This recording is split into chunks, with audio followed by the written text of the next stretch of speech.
Bonsoir à tous. Je le fais ou je le fais pas? Il n'est pas là. Vous ne me croyez pas. Vous avez raison, bien sûr qu'il est là. Stanislas Dehaene, vous êtes venus nombreux pour l'écouter, vous avez bien fait. Je veux juste vous donner deux petites informations avant de l'accueillir sur ce plateau. Demain soir, les Champs Libres organisent une soirée Charlie, maintenant et après. Les Champs Libres, la bibliothèque, le musée de Bretagne et l'espace des sciences s'associent pour vous proposer cette soirée sur le thème de la liberté d'expression, avec la diffusion du film caricaturiste, fantassin de la démocratie, un film de Stéphanie Valueto, qui se trouve être une Malouine. Et moi, j'ai vu ce film, je vous le recommande, il est vraiment très très bien. Ce sont des portraits de 12 caricaturistes, un film qui a été fait bien avant les événements, vous l'imaginez. Alors, il y a des Français, un Tunisien, un Russe, un Mexicain, un Américain, un Burkinabé, un Chinois, un Ivoirien, un Algérien, un Vénézuélien, un dessinateur israélien et un dessinateur palestinien. Donc, cette soirée vous sera proposée à partir de 20h30 demain. Et à la suite de la projection, il y aura un débat sur la liberté d'expression en France, en présence de Cyril Blanc, qui est le chef opérateur et coproducteur de ce film. Stéphanie Valueto n'est pas libre parce qu'elle se déplace en ce moment dans toute la France pour le présenter. Il y aura là aussi Joseph Poussineau, qui est membre de l'Observatoire des médias, Acrimed, et puis le dessinateur Morvandio. Alors, si vous prenez les petits programmes de l'espace des sciences, qui sont très jolis, vous savez, en page de couverture, il y a toujours un dessin avec un petit jeu de mots, là. Eh bien, c'est lui qui les réalise. Donc voilà, tous ces gens seront là demain soir à 20h30 pour la diffusion de ce film et pour la discussion ensuite. Donc, vous pouvez venir nombreux, je l'espère. Et puis, je voulais vous annoncer aussi qu'il y aura un café de l'espace des sciences jeudi prochain à 18h30, animé par mon ami et collègue Nicolas Guillas, et qui parlera d'une mission océanographique au-dessus d'un volcan. Je vous en avais dit un mot l'autre jour parce que c'était le dossier du Science Ouest, notre magazine de l'espace des sciences, du mois de décembre. Et là, Nicolas Guillas recevra Pierre-Marie Saradin, qui est biogéochimiste à Ifremer, chef de la mission, Jean-Paul Justiniano, responsable des engins sous-marins à Génavir, et puis notre journaliste scientifique qui a embarqué, ça c'est assez exceptionnel, et qui a suivi toute la mission. Clairvy Lostis sera là aussi pour vous raconter ce qu'elle a pu voir et vivre pendant cette mission océanographique assez exceptionnelle. Voilà, donc c'est jeudi à 18h30 au Café des Champs Libres. L'entrée est libre et gratuite, comme d'habitude. Et maintenant, je vous demande d'accueillir chaleureusement Stanislas Dehaene.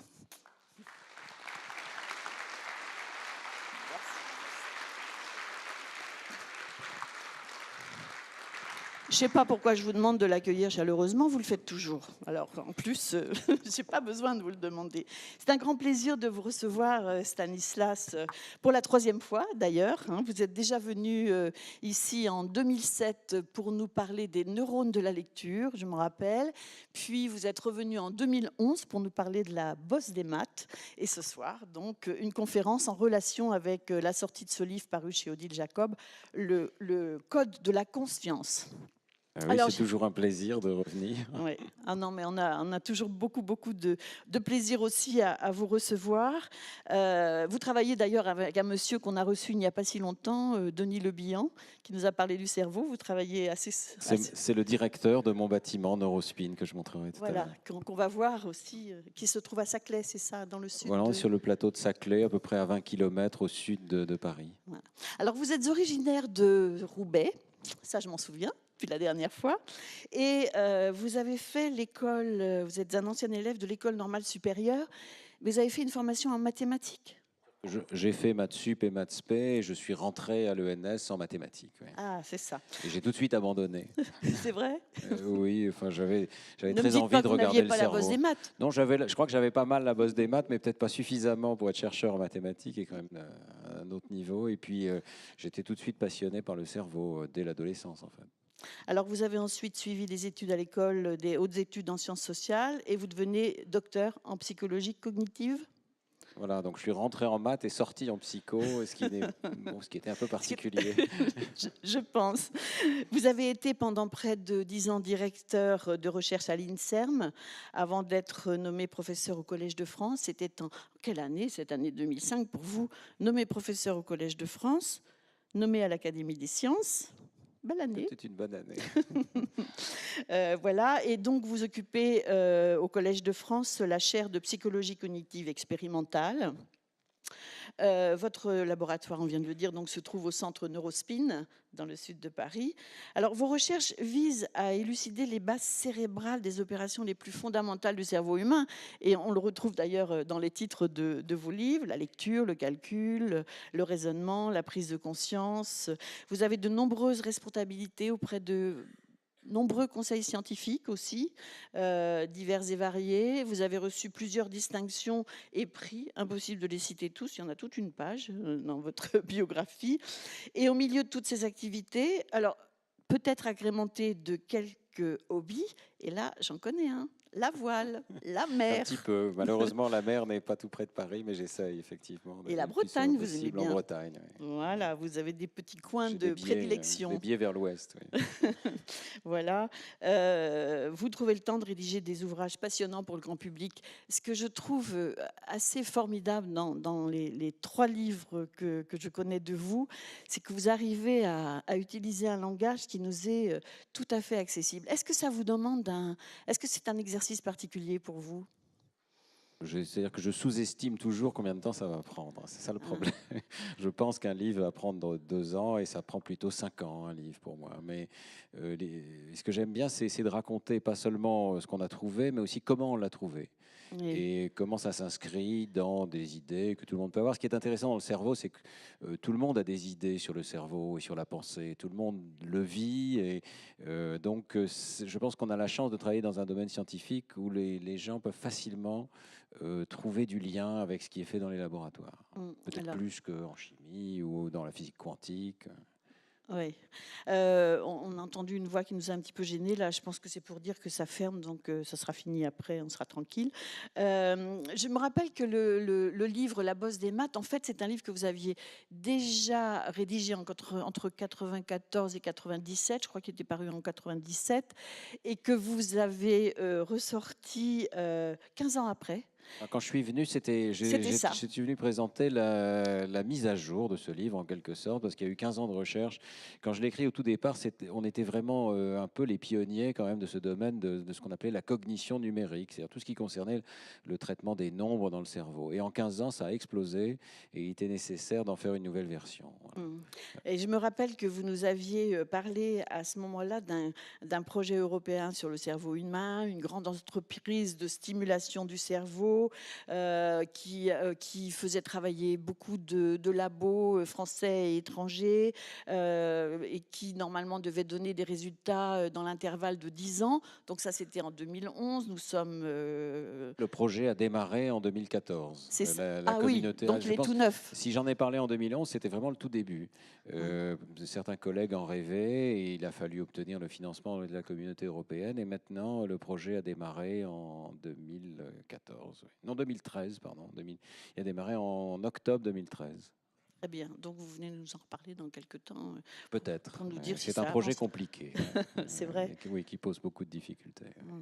Alors, le Code de la conscience, le dernier, est sorti chez votre éditeur habituel, Odile Jacob, en octobre dernier. Alors, je précise que la librairie Le Fayère, installée là-haut, vous avez dû les voir en passant, vous le propose et Stanislas Dehaene ira vous le dédicacer à l'issue de cette conférence. Alors, pourquoi avoir écrit ce livre? Vous écrivez d'ailleurs dans le livre la conscience a longtemps eu mauvaise réputation dans nos labos et à la limite, vous disiez qu'au début, il ne fallait pas trop dire qu'on travaillait sur la conscience parce qu'on se faisait plutôt mal voir.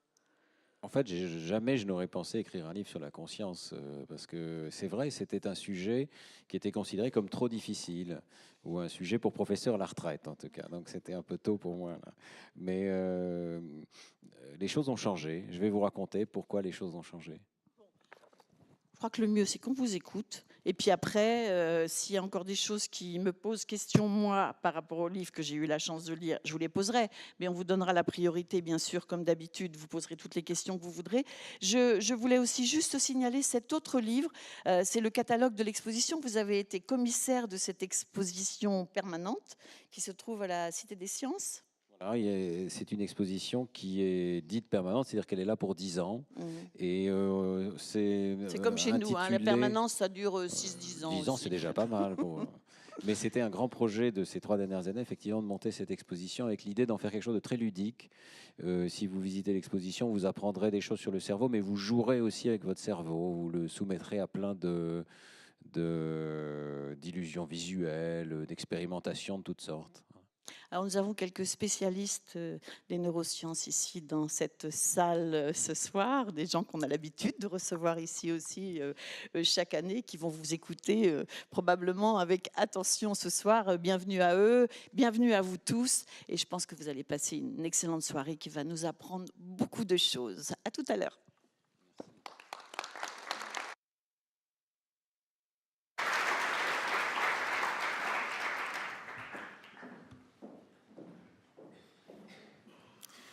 Bien, donc merci de vous être déplacé pour cette soirée à Rennes. C'est un grand plaisir d'être ici. Je veux dire que toute l'équipe est vraiment formidable pour créer cette animation scientifique et intellectuelle. Et donc aujourd'hui, je voudrais vous parler de ce que nous commençons à savoir de la conscience dans le cerveau. Alors voilà ce bâtiment, Neurospin, dans lequel est installée mon équipe, ces arches. Le projet de l'architecte était de montrer un peu des sinusoïdes qu'on utilise pour faire nos images, qu'on envoie dans le cerveau, mais chacune de ces arches abrite aussi un aimant ou une machine d'imagerie cérébrale pour voir à l'intérieur du cerveau. Et nous allons voir comment fonctionne la lecture, comment fonctionne le calcul, mais aujourd'hui, nous allons essayer de voir comment fonctionne la prise de conscience, l'état de conscience. Alors, beaucoup d'entre vous viennent peut-être avec un certain scepticisme, et beaucoup de scientifiques sont sceptiques à l'idée même qu'il puisse y avoir une science de la conscience. Il y a plusieurs raisons à cela. L'une d'entre elles, c'est un argument qui a d'ailleurs été exposé formellement par certains philosophes, selon lequel il ne peut pas y avoir de science du subjectif. La conscience est un phénomène éminemment subjectif. Nous allons voir d'ailleurs au cours de cet exposé des illusions, et chacun d'entre vous sera affecté à des degrés divers par ces illusions. Chacun seul sait ce qu'est la conscience pour lui. La conscience est un phénomène personnel, on parle d'un phénomène à la première personne. Alors, est-ce que la science n'est pas limitée à l'étude des phénomènes objectifs? Est-ce que ce domaine n'échappe pas, par définition, presque à la science? Le deuxième obstacle, c'est que nous avons des intuitions très fortes de la conscience et probablement depuis le tout début de l'humanité, nous avons l'intuition que l'esprit obéit à des règles différentes du corps, de la physique. Il y a cette idée que tout ce qui concerne le domaine du mental n'est pas de la même nature que le domaine de la physique. Et c'est une idée qui est probablement très très ancienne. J'ai montré ici cette représentation que l'on trouve tout au fond de la grotte de Lascaux, d'un personnage qui est allongé sur le dos, et Michel Jouvet, qui est un spécialiste du rêve, pense que c'est un rêveur. C'est peut-être la première représentation d'un rêveur. Pourquoi? Parce que c'est clairement un homme, et il est clairement en érection, comme on peut le voir, et ça correspondrait au stade du sommeil paradoxal, dans lequel surviennent la plupart de nos rêves. Et on trouve à côté de cet homme un bison qui a été éventré par une lance. Il y a une lance qui est brisée à côté de lui, et puis il y a l'oiseau. Et dans énormément de cultures, l'oiseau représente l'âme, l'oiseau représente l'esprit, et c'est très naturel parce que l'esprit s'envole pendant le rêve, peut aller très loin, peut aller voir des paysages inconnus, des personnes qui sont mortes, qu'on n'a pas vues depuis très longtemps, peut en quelque sorte quitter le corps, alors que le corps, bien entendu, pendant le rêve, est complètement immobile et pratiquement paralysé. Donc, par le biais de ces expériences, nous pouvons avoir l'idée intuitive que l'esprit n'appartient pas au corps, que l'esprit s'échappe du corps, l'esprit comme un oiseau. Et cette idée-là a été formalisée, là encore, par un philosophe, René Descartes, que l'on accuse souvent d'être à l'origine d'un certain retard dans notre recherche scientifique sur la conscience, parce que Descartes a formalisé l'idée du dualisme, selon lequel il y aurait une matière de l'esprit complètement différente de la matière du corps. Alors, je voudrais commencer par réhabiliter un petit peu Descartes. Vous savez que Damasio a écrit, par exemple, un livre qui s'appelle L'erreur de Descartes. C'est tout à fait courant en neurosciences aujourd'hui de commencer par taper sur Descartes avant de faire de la vraie science. Et je voudrais rappeler que Descartes était en fait un très grand scientifique. On le sait parce qu'il a en particulier étudié l'optique, il était un des pionniers dans ce domaine. Mais en fait, dans la réflexion sur les neurosciences, il était un extraordinaire matérialiste. Et je cite, on raccourcit un tout petit peu, dans le traité de l'homme, la respiration, la veille et le sommeil, la réception de la lumière, des sons, des odeurs, la rétention de ces idées dans la mémoire, les mouvements extérieurs de tous les membres suivent naturellement en cette machine de la seule disposition de ses organes, ni plus ni moins que font les mouvements d'une horloge ou d'un autre automate, de celle de ses contrepoids et de ses roues. Et Descartes essayait d'avoir un modèle matérialiste de la plupart des opérations de notre cerveau. Et ici, un certain nombre de ces diagrammes, même la conscience, le passage de l'état de veille à l'état de sommeil était représenté comme l'action physique des esprits animaux dans les tuyaux du cerveau. Bon, il n'avait pas la bonne représentation de ce qu'est le cerveau, mais il essayait. Et si Descartes a émis l'hypothèse du dualisme, ce n'est pas pour rien, c'est parce qu'il pensait qu'il y avait un obstacle. Il ne voyait pas comment une machine pouvait avoir la flexibilité que nous montrons lorsque, par exemple, nous nous exprimons verbalement. Nous pouvons trouver des mots sans cesse nouveaux, alors qu'une machine peut peut-être exprimer un mot avec un soufflet, une sorte d'automate de Vaucanson, mais on ne voit pas comment elle pourrait avoir toute la flexibilité de nos comportements.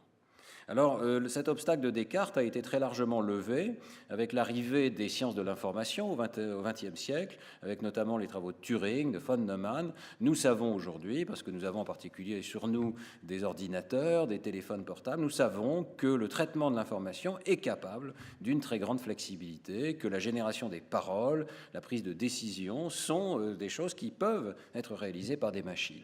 Et la question se pose donc de nouveau, est-ce que le phénomène de la conscience peut se réduire en quelque sorte à ce type d'opération? Je pense que le problème de la conscience n'est plus insurmontable et je vais vous montrer qu'il y a en fait des recherches très actives dans ce domaine. D'une part, donc, parce que la science de l'informatique a permis de dépasser les problèmes conceptuels que Descartes se posait, et d'autre part, parce que nous avons la possibilité aujourd'hui d'étudier d'une façon objective le cerveau dans des états subjectifs. Et c'est l'objet de cette recherche, de trouver des signatures dans l'activité du cerveau des états subjectifs de notre esprit. Et nous allons voir que ces connaissances commencent même à être utiles dans le domaine de la clinique, chez les patients, par exemple, qui sont en coma ou en état végétatif. Alors, je vais essayer de vous montrer d'abord, dans un premier temps, que nous pouvons tous devenir aveugles. Et donc, les scientifiques ont appris à manipuler en laboratoire la conscience pratiquement à volonté. Je vais, par le biais de certaines démonstrations, vous montrer que nous pouvons faire apparaître ou disparaître de votre conscience toutes sortes d'objets. Alors, ici, sur cette démonstration, il faut simplement fixer de votre regard le point central, le point blanc. Et lorsque vous le fixez, vous allez regarder ce qui se passe avec les points jaunes. Et j'espère que ça marche et que vous vous rendez compte que parfois, ces points jaunes disparaissent. Parfois les trois disparaissent, parfois l'un d'entre eux seulement. Chacun à son rythme, évidemment. Si vous demandez à votre voisin, s'il ne disparaît pas au même moment. Mais c'est vraiment une invisibilité totale. Et si vous bougez un petit peu les yeux, ou parfois par hasard, le point va réapparaître. Je pense que vous pouvez tous expérimenter ce phénomène qui est probablement lié au fait que notre cerveau interprète ce qui est statique comme étant des anomalies de la rétine qu'il faut donc éliminer, qui ne font pas partie de l'image extérieure, si vous voulez, des choses qui sont aussi fixes que les points jaunes ici. Donc voilà une situation purement subjective. Vous pouvez rapporter, je vois, je ne vois plus, le point apparaît, le point disparaît. Il doit y avoir quelque chose dans votre cerveau qui bascule dans ces états. Un autre phénomène classique, c'est celui des illusions visuelles. Et le physicien von Helmholtz, c'était un des premiers à étudier ce phénomène de façon scientifique, faisait l'hypothèse que le cerveau opère sous forme d'inférence inconsciente. Ce qu'on veut dire par là, c'est que le cerveau, de façon complètement non consciente, fait des raisonnements, il calcule des probabilités, il calcule avec des quantités. Et voici un exemple très simple. Vous regardez cet échiquier et c'est évident qu'il y a des cases blanches et des cases noires. Et c'est évident que là, il y a un cavalier blanc et un cavalier noir qui sont sur leurs cases respectives. Je crois que ça ne vous pose pas de problème d'interprétation particulière. Eh bien, sachez que la luminance, donc le niveau de gris des cases sur lesquelles sont les cavaliers, sont exactement les mêmes. C'est le même gris sur l'écran. Voilà. C'est difficile à croire, hein. Il y en a vraiment une qui paraît blanche et l'autre qui paraît grise. Si je les entoure de cercles, de sorte qu'on les isole, j'espère que vous voyez maintenant qu'elles sont rigoureusement du même niveau de gris, et lorsque je les fais réapparaître, ça prend peut-être une demi-seconde, et vous les voyez à nouveau dans leur couleur inférée. Donc ce que vous voyez est le résultat d'une inférence. Alors pourquoi? Eh bien parce qu'il y a ce cylindre-là qui projette une ombre. Pourquoi est-ce une ombre? En fait, c'est une sorte de tache grise sur l'image, mais c'est interprété par votre cerveau comme une ombre, et le cerveau automatiquement détecte qu'il y a quelque chose qui est sans doute une ombre, parce qu'il y a un objet, la lumière vient de la droite, et si c'est comme ça, alors la vraie couleur de l'échiquier doit être obtenue en soustrayant l'ombre. Votre cerveau soustrait l'ombre et vous donne à voir une couleur qui n'existe pas sur la rétine, mais ou une luminance qui n'existe pas. Tout ceci est parfaitement non conscient, vous n'êtes conscient que du résultat final, et pas du tout de la complexité de ces opérations visuelles. Alors, troisième exemple, là je vais vous montrer ce qu'on utilise littéralement dans le laboratoire, ce qu'on appelle le masquage, qui nous permet de créer des images subliminales, c'est-à-dire des mots, des nombres, des images qui deviennent invisibles. Alors je vais basculer dans le logiciel qu'on utilise au labo, qu'on utilisait. Voilà, j'espère que ça va marcher. Le projecteur va devoir changer de résolution. On va attendre juste une seconde que ça fonctionne. Vous allez avoir une petite croix sur le centre de l'écran et vous allez à nouveau devoir la fixer des yeux, ne pas quitter des yeux cette croix. Sur le côté, je vais vous présenter un chiffre qui va être présenté extrêmement brièvement, toujours pendant la même durée. Une image du rafraîchissement de l'écran, donc à 60 Hz, c'est de l'ordre de 16 millisecondes, une image très brève. Mais cela ne vous empêchera pas de le voir. Il y aura un blanc et ensuite il y aura des lettres qui entoureront la position du chiffre. Et on va faire varier la durée du blanc entre le chiffre et les lettres, et vous allez voir que le chiffre, à un certain moment, va devenir invisible. Donc on commence avec un intervalle de 300 millisecondes, et je pense que vous pouvez voir clairement le chiffre sur le côté. Est-ce que vous le voyez? Ouais. Alors on va raccourcir la durée progressivement. À 100 millisecondes, la durée est encore suffisamment longue pour que vous le voyez, la plupart du temps. 66 est probablement le seuil, et certains d'entre vous ne le voient peut-être plus le chiffre. Mais je crois que la plupart le voient. Et 33 millisecondes, voilà. Est-ce que vous voyez encore le chiffre? Alors je l'ai vu parce que j'ai bougé les yeux, ou peut-être parce que le projecteur a eu un problème. Mais normalement, le chiffre doit devenir essentiellement invisible. Et à vrai dire, on a même de la peine à croire qu'il y a un chiffre du tout. Vous le voyez là? Peut-être que le projecteur n'est pas très parfait. On n'est pas au labo. Mais quand même, je crois que ça marche assez bien. Voilà. Donc, votre cerveau, essentiellement, fait une sorte d'inférence. Il essaye de deviner s'il y a ou pas un chiffre.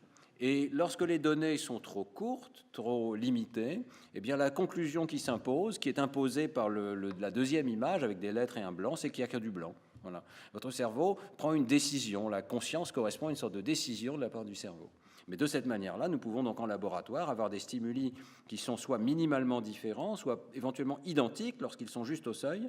Certains vont être conscients, d'autres ne vont pas l'être. Dernière démonstration, on peut devenir aveugle et non conscient simplement parce qu'on est distrait. On ne voit pas certains aspects du monde extérieur, on n'en prend pas conscience. Alors, j'avais préparé le film du gorille, on m'a dit tout le monde connaît le film du gorille maintenant, donc je ne le montre pas. Si vous ne l'avez pas vu, allez voir sur Internet, ça vaut le coup, c'est intéressant. Mais je vais vous en montrer un autre, qui est un petit film qui a été réalisé par la BBC. J'espère qu'on a du son, et je vous laisse regarder, c'est une petite énigme policière. Est-ce qu'on a du son? Ah, ça ne démarre pas, intéressant. Pourquoi ça ne démarre pas?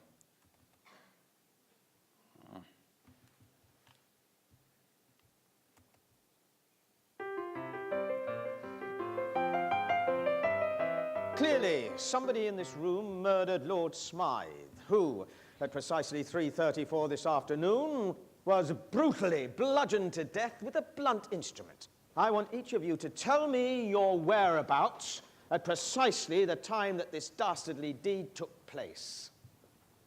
I was polishing the brass in the master bedroom. I was buttering his lordship's scones below stairs, sir. Why, I was planting my petunias in the potting shed. Constable, arrest Lady Smythe. But how did you know? Madam, as any horticulturist will tell you, one does not plant petunias until May is out. Take her away. Sorry, madam. It's just a matter of observation. The real question is, how observant were you? Alors la question c'est, est-ce que vous avez vu quelque chose de spécial dans ce film? Ne rallumez pas la lumière parce que je vais poursuivre le film. Vous avez l'impression que c'est une bête énigme policière, et on ne comprend pas très bien d'ailleurs l'énigme, mais à votre insu, il s'est passé un certain nombre de choses. Alors regardez.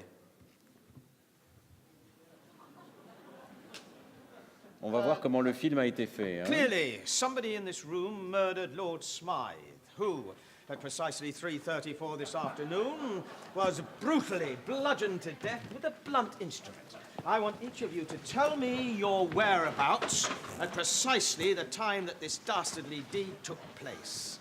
Alors pratiquement tout est changé, les tableaux, les personnes, l'armure. I was buttering his lordship's scones below stairs, sir. Well, I was planting my petunias in the potting shed. Constable, arrest Lady Smythe. Alors la morale de l'histoire, je vous laisse la découvrir également. Il est facile de rater des événements auxquels on ne fait pas attention. Sur une route encombrée, ça peut être dangereux. N'oubliez pas les cyclistes. Mais ça n'est pas faux, parce que sous vos yeux, votre rétine, la fovea, votre regard s'est posé sur chacun de ces objets. Vous ne les avez pas vus, vous n'avez pas vu qu'ils avaient changé. On est capable d'être totalement aveugle à un événement qui se passe en plein milieu de notre regard, simplement parce que notre esprit est ailleurs. Notre esprit n'a pas des capacités infinies, et en fait, la conscience est comme le sommet de l'iceberg, c'est une toute petite fenêtre sur le monde extérieur. Notre cerveau continue de traiter les autres objets qui rentrent dans le système visuel, par exemple, mais nous ne les voyons pas. Donc la partie consciente de notre vision est extrêmement limitée. Et évidemment, par ce biais-là, nous pouvons créer des expériences où un certain nombre de stimuli ne rentrent pas dans la conscience, alors que d'autres y rentrent, simplement en changeant le focus de l'attention. Voici donc toute cette diversité de paradigmes. Il y en a encore d'autres dont je n'ai pas parlé. Si vous allez à la Cité des Sciences, vous verrez ce paradigme de rivalité binoculaire, où on vous présente une image différente à chaque œil, et une seule de ces deux images est consciente à un instant donné, et l'autre, évidemment, elle rentre dans l'œil, mais elle ne rentre pas dans la conscience. Donc, premier concept, des paradigmes. Deuxième concept, l'accès à la conscience. Cette notion finalement très limitée de la conscience. La conscience est un terme extrêmement polysémique, et ici nous n'allons parler, au moins pendant les 2 tiers de cet exposé, que de cet aspect-là, prendre ou ne pas prendre conscience d'un aspect du monde extérieur. De cette manière-là, on réduit le problème. On ne parlera pas des problèmes compliqués de la conscience de soi. Je vous parlerai seulement à la fin des problèmes de la vigilance. Mais on arrive à restreindre le problème à une question scientifique que l'on peut résoudre. Troisième point, c'est que l'introspection n'a pas disparu du tout. Elle est au cœur du programme de recherche. Il s'agit de recueillir l'introspection des personnes pour définir le phénomène même que l'on cherche à étudier. C'est-à-dire, avez-vous, sujet de l'expérience, à un moment donné, pris conscience ou pas d'une information? Vous seul le savez, vous le rapportez, et nous le corrélons avec les signaux cérébraux. Alors, on peut donc présenter des stimuli identiques, et c'est ça la beauté de ces expériences. Il n'y a aucune différence physique, mais il y a une différence subjective. Le quatrième ingrédient, évidemment, c'est, comme vous le savez, l'arrivée des méthodes d'imagerie cérébrale qui nous permettent d'aller voir dans la boîte crânienne et de découvrir des signatures de la conscience, simplement donc en comparant des états conscients et non conscients. Alors, à Neurospin, nous disposons de toute une série d'équipements, d'IRM, de potentiels évoqués, de magnétoencéphalographie, voire des électrodes intracrâniennes. Juste pour vous rappeler, donc, avec l'IRM, nous allons être capables de regarder le cerveau tout entier. Aujourd'hui, l'IRM permet de voir le cerveau à l'échelle typiquement de 1 ou 2 mm de résolution. En 1 ou 2 secondes, on peut faire une image du cerveau entier. Et ce que nous voyons, ce n'est pas vraiment directement l'activité des neurones, mais ça n'en est pas loin. C'est l'oxygénation du sang qui irrigue les tissus dans des micro-capillaires. Nous sommes capables de détecter si l'hémoglobine est oxygénée ou déoxygénée. Et comme vous le voyez sur cette courbe ici, lorsqu'un réseau de neurones entre en activité, il faut quelques secondes à peine pour que le débit sanguin change et amène du sang oxygéné dans les régions qui consomment de l'oxygène. Donc ça n'est pas une mesure instantanée, mais c'est une mesure qui est assez précise sur le plan spatial. On peut vraiment millimètre par millimètre voir quelles sont les régions qui ont été activées et les représenter sous forme de fausses couleurs, comme ici par exemple. Donc on va compléter cette méthode d'IRM qui n'est pas très sensible à la dimension temporelle par des méthodes que l'on appelle électro- et magnétoencéphalographie qui vont mesurer la composante électrique ou magnétique de la décharge des neurones. Et dans certains cas, on va même avoir accès à des patients qui, pour des raisons d'exploration de leur épilepsie, reçoivent pendant quelques semaines, typiquement pendant une dizaine de jours, des électrodes implantées directement dans le cortex.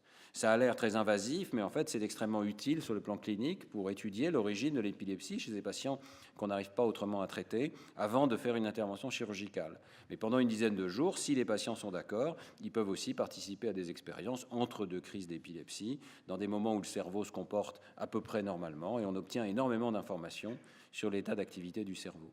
Bon, on ne demande pas de volontaire pour l'instant sur cette situation-là. Voilà ce qu'on mesure.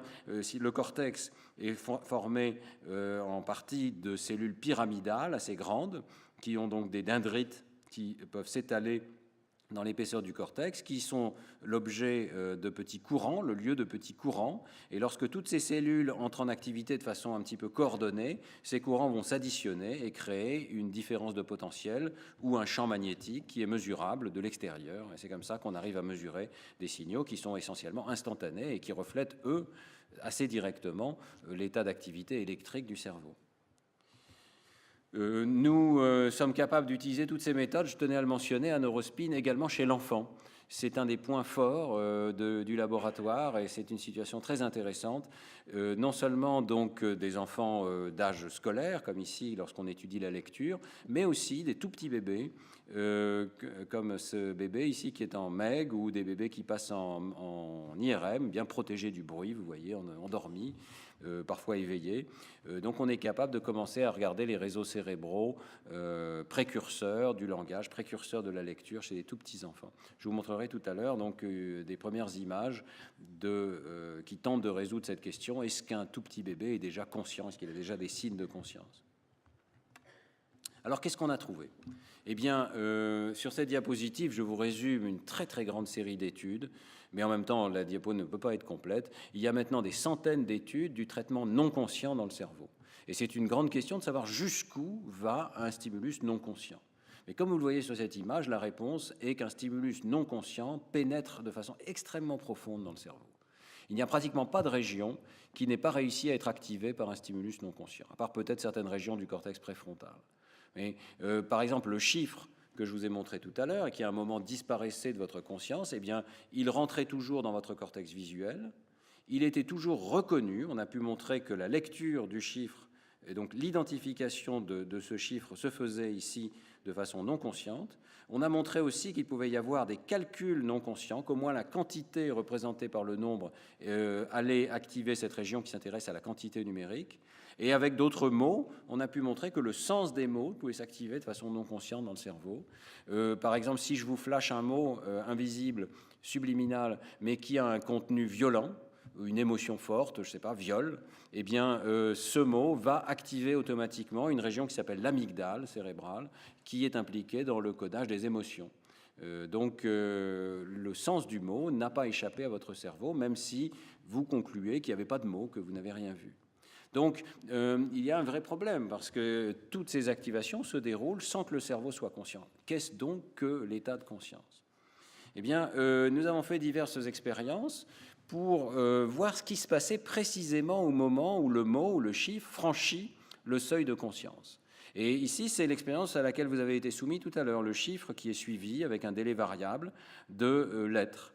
Je m'excuse pour cette diapo un petit peu compliquée, mais je pense que ce n'est pas trop difficile à comprendre. Donc on varie le délai, et vous avez vu que lorsque le délai est long, on voit systématiquement tous les chiffres, et quand on réduit le délai, on cesse de le voir. Il y a une courbe assez jolie, non linéaire, avec un seuil. On peut vraiment dire qu'il y a un seuil de conscience. C'est pour ça qu'on peut parler de subliminal en dessous du seuil et supraliminal au-dessus du seuil. Et alors nous avons trouvé que toute une partie de l'activité cérébrale corrélait avec le franchissement de ce seuil. Ici, vous voyez, à partir de 300 millisecondes, l'activité de plusieurs réseaux du cerveau, dans l'hémisphère gauche comme dans l'hémisphère droit, va simultanément s'embraser. C'est le terme qu'on a utilisé, ou le ignition en anglais, s'allumer de façon simultanée seulement lors des essais conscients, de sorte que la taille de l'onde cérébrale que l'on mesure, la réponse P300, eh bien, corrèle de façon très forte avec le fait que le sujet puisse rapporter avoir vu le chiffre ou pas. Cet événement cérébral tardif, au-delà d'un tiers de seconde, semble ne survenir que lorsque la personne prend conscience d'une information. Alors, ce qui est intéressant, c'est que tout ce qui précède n'est pas forcément conscient. tout ce qui précède peut très bien donner lieu à des activations cérébrales très intenses en l'absence de conscience. Vous voyez, si l'on mesure par exemple ici dans le cortex visuel, on reconstruit l'activation à ce point du cerveau, dans les régions de la voie visuelle ventrale, eh bien on voit qu'il y a 2 étapes dans l'activation cérébrale. Une première étape qui est essentiellement linéaire en fonction du délai, et une deuxième étape qui est non linéaire et qui reflète assez étroitement ce seuil de conscience. Avec la première étape, la courbe verte par exemple, c'est la condition que vous avez expérimentée à 33 millisecondes. On ne voit pas le chiffre, mais pourtant il y a beaucoup d'activation dans les aires visuelles initialement. Il y a tout un traitement qui est fait de ce chiffre, mais dans la deuxième étape, la courbe redescend tout à fait à 0 et vous n'avez pas cet embrasement tardif. Donc on peut distinguer de cette manière-là des étapes de traitement où le cerveau accumule l'information de façon non consciente, et puis un seuil, une sorte de décision, et si votre cerveau décide qu'il a assez de données, il va vous faire entrer dans l'état conscient. L'information accède à la conscience, il y a une prise de conscience qui se fait. Voilà. Alors vous voyez que ça implique surtout le cortex préfrontal. Dans le cortex préfrontal, on voit très nettement ce phénomène de lente accumulation, puis d'un seul coup, un embrasement particulier lors des essais conscients. Je vais vous montrer ça d'une autre manière, qui est un film qu'on a réalisé avec une thésarde, Claire Sergent, dans une autre condition expérimentale, le clignement de l'attention, donc une distraction de l'attention, avec certains mots ont été rendus invisibles. J'arrête le film une seconde ici. Donc la condition du haut, c'est le cerveau qui est en train de traiter un mot rendu invisible par distraction. Et ici, c'est exactement le même mot, c'est le même essai, tout est physiquement identique, mais comme on était au seuil, la moitié des essais, la personne a dit « Ah oui, j'ai vu le mot, j'ai réussi à le voir. » Voilà. Et donc, vous voyez l'hémisphère gauche, l'hémisphère droit, et la partie ventrale du cerveau. On voit le cerveau par-dessous ici. Et j'ai arrêté le film à 100 millisecondes, donc un dixième de seconde après que le mot soit apparu sur l'écran. Vous voyez qu'on peut avoir des activations très intenses liées au traitement visuel dans le cortex occipital, alors que la personne dit « J'ai absolument pas vu de mot. Il n'y avait pas de mot ici. » Et en fait, il n'y a pratiquement aucune différence à cette étape, très peu de différence, entre les essais conscients et non conscients. Si je continue le film, vous allez voir qu'on peut encore observer des activations non conscientes. Par exemple, ici, à 170 millisecondes, il y a beaucoup d'activations dans l'hémisphère gauche, dans les régions qui identifient le mot. Et là encore, très peu de différence, ou pas de différence du tout, entre les essais conscients et non conscients. Mais on va voir ensuite que les choses vont changer brutalement. Et à partir de 200 millisecondes, on commence à voir que l'activité consciente devient beaucoup plus grande que l'activité non consciente, c'est ici. Vous allez voir qu'elle envahit le cortex frontal, elle envahit le cortex pariétal. Si j'arrête le film maintenant, vous voyez que l'activation non consciente est toujours là. Elle est restée confinée dans le lobe temporal, elle n'a pas envahi tout le cerveau, alors que l'activité consciente a embrasé beaucoup plus de régions cérébrales, elle a envahi le cortex frontal. Et nous pensons que c'est parce que le cortex frontal a été activé, et d'autres régions qui y sont liées, parce que tout un réseau a été activé, que l'information est disponible dans votre cerveau. Vous voyez, elle est devenue disponible. Mais tout ceci est évidemment une activation très importante, sans doute le sens du mot est en train d'être traité, sans que vous en ayez conscience. Voilà, on pourrait continuer le film, je vais peut-être l'arrêter là.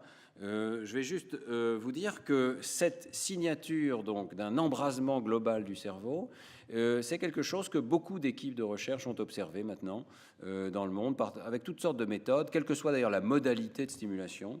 Donc, on était parmi les premiers au laboratoire à comparer des mots visibles et des mots invisibles en IRM fonctionnel. Vous voyez qu'on a clairement des activations causées par les mots invisibles, mais cette extension de l'activation, ici en IRM fonctionnel, lorsque le mot franchit le seuil de conscience. Même chose pour un son qui est détecté ou non détecté. Même s'il n'est pas détecté, par exemple, si vous êtes dans le sommeil, votre cerveau va continuer de traiter les sons extérieurs, sinon le réveil ne marcherait jamais. Mais donc le cortex auditif fonctionne, mais le son ne se propage pas jusqu'à embraser tout le réseau, sinon ça vous réveille. Dernier exemple. Eh bien, là, c'est vraiment extraordinaire. Avec des électrodes intracrâniennes, certains collègues américains, conduits par le neurochirurgien Itzhak Fried, ont réussi à enregistrer des neurones uniques chez l'homme.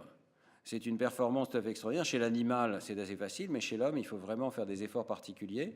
Et ils ont donc réussi à observer des décharges neurales de certains neurones uniques dans le cortex temporal antérieur chez l'homme. Ils ont fait des découvertes assez importantes, ou parfois assez amusantes aussi. Ils ont découvert, par exemple, que certains de ces neurones répondaient aux personnes ou aux concepts. Et par exemple, un neurone répond à Bill Clinton. Un autre neurone répond aux Simpsons. absolument extraordinaire. Hein. Nous avons tous dans notre tête des populations de neurones. Ce n'est pas des neurones uniques, évidemment. Si on en trouve un, au petit bonheur, ça veut dire qu'il y en a en fait des millions. Ça veut dire qu'il y a un code neural distribué. Mais on est capable donc de trouver des neurones qui répondent à certains concepts.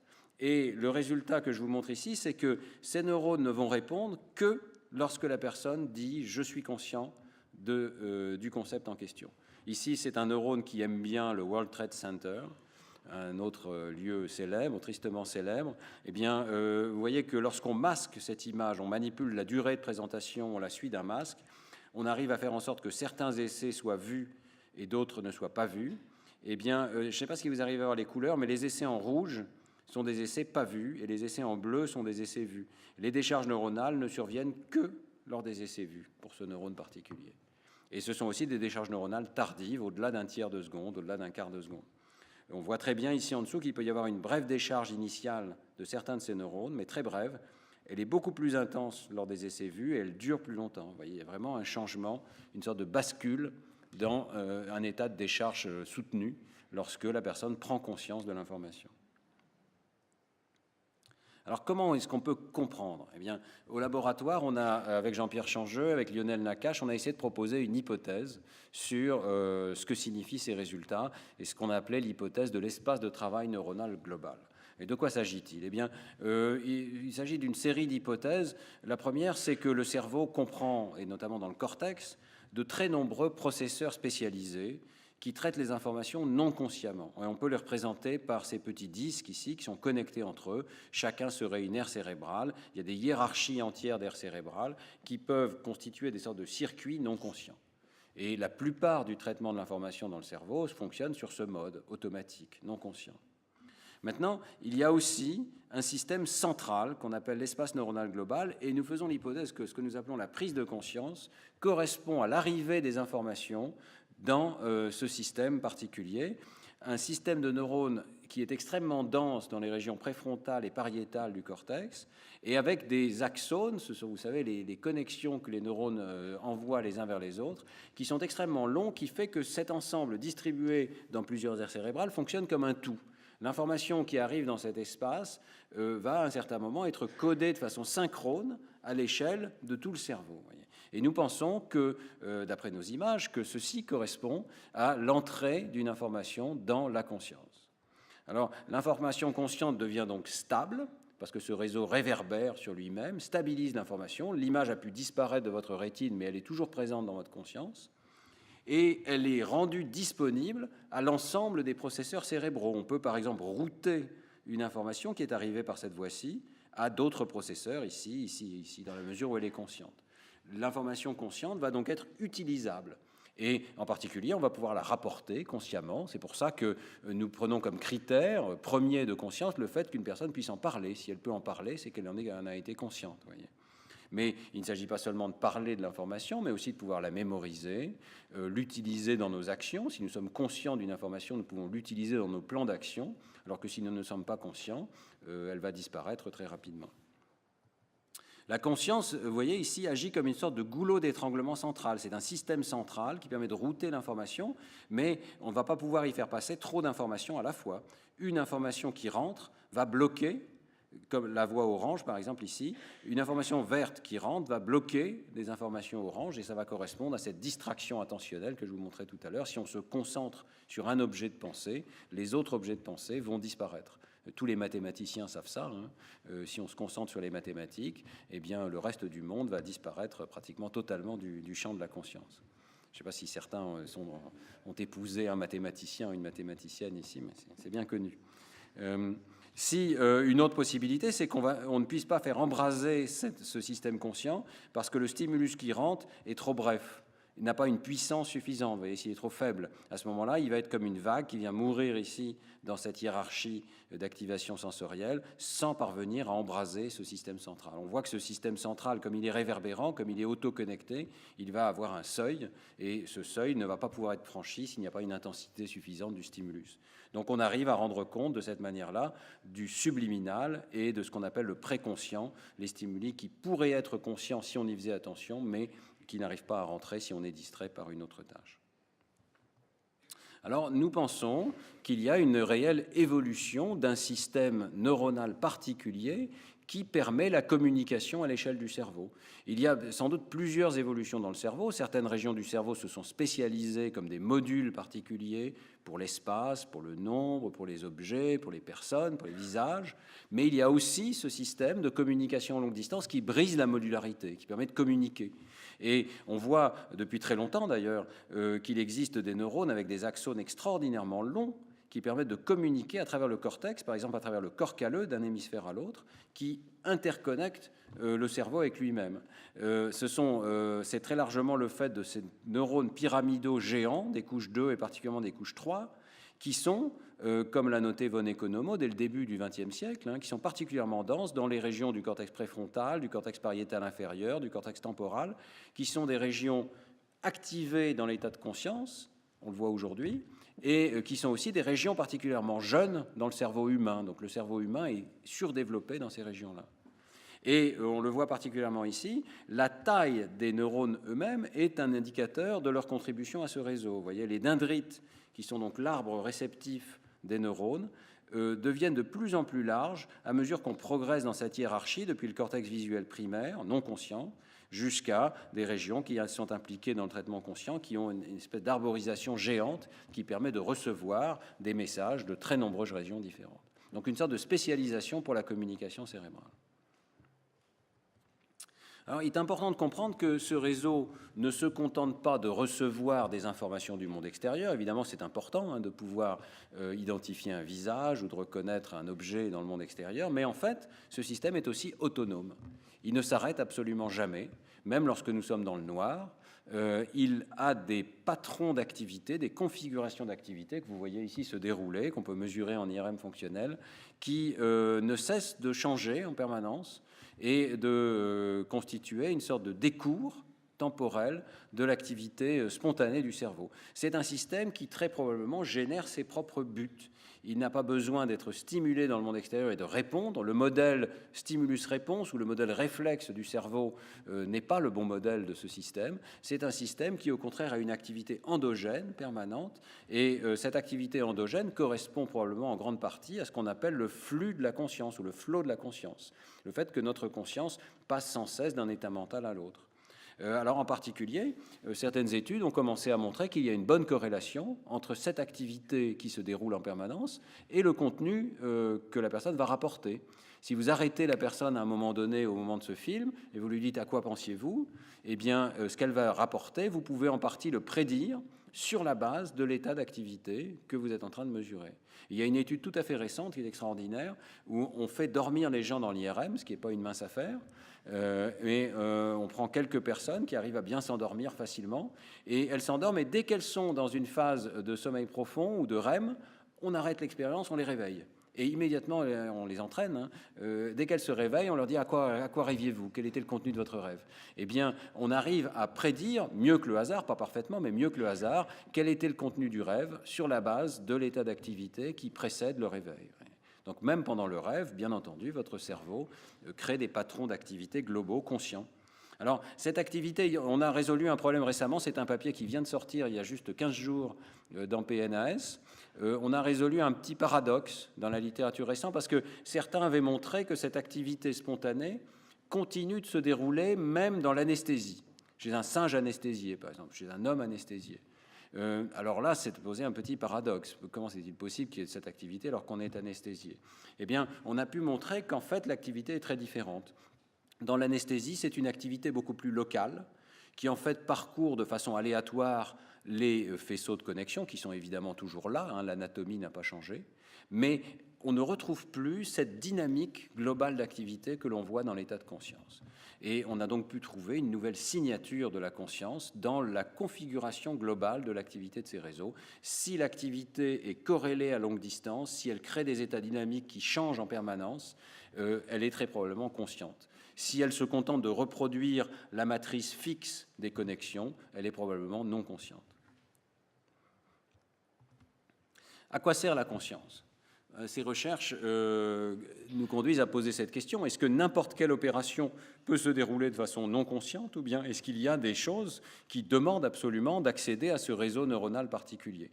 Certains scientifiques ont fait l'argument qu'il y a tellement d'opérations qui peuvent se dérouler non consciemment et que la conscience est tellement lente aussi, il lui faut une demi-seconde pour démarrer ou un tiers de seconde, que probablement la conscience ne sert à rien. C'est un épiphénomène. C'est un peu comme le sifflet sur la locomotive ou la mouche du coche.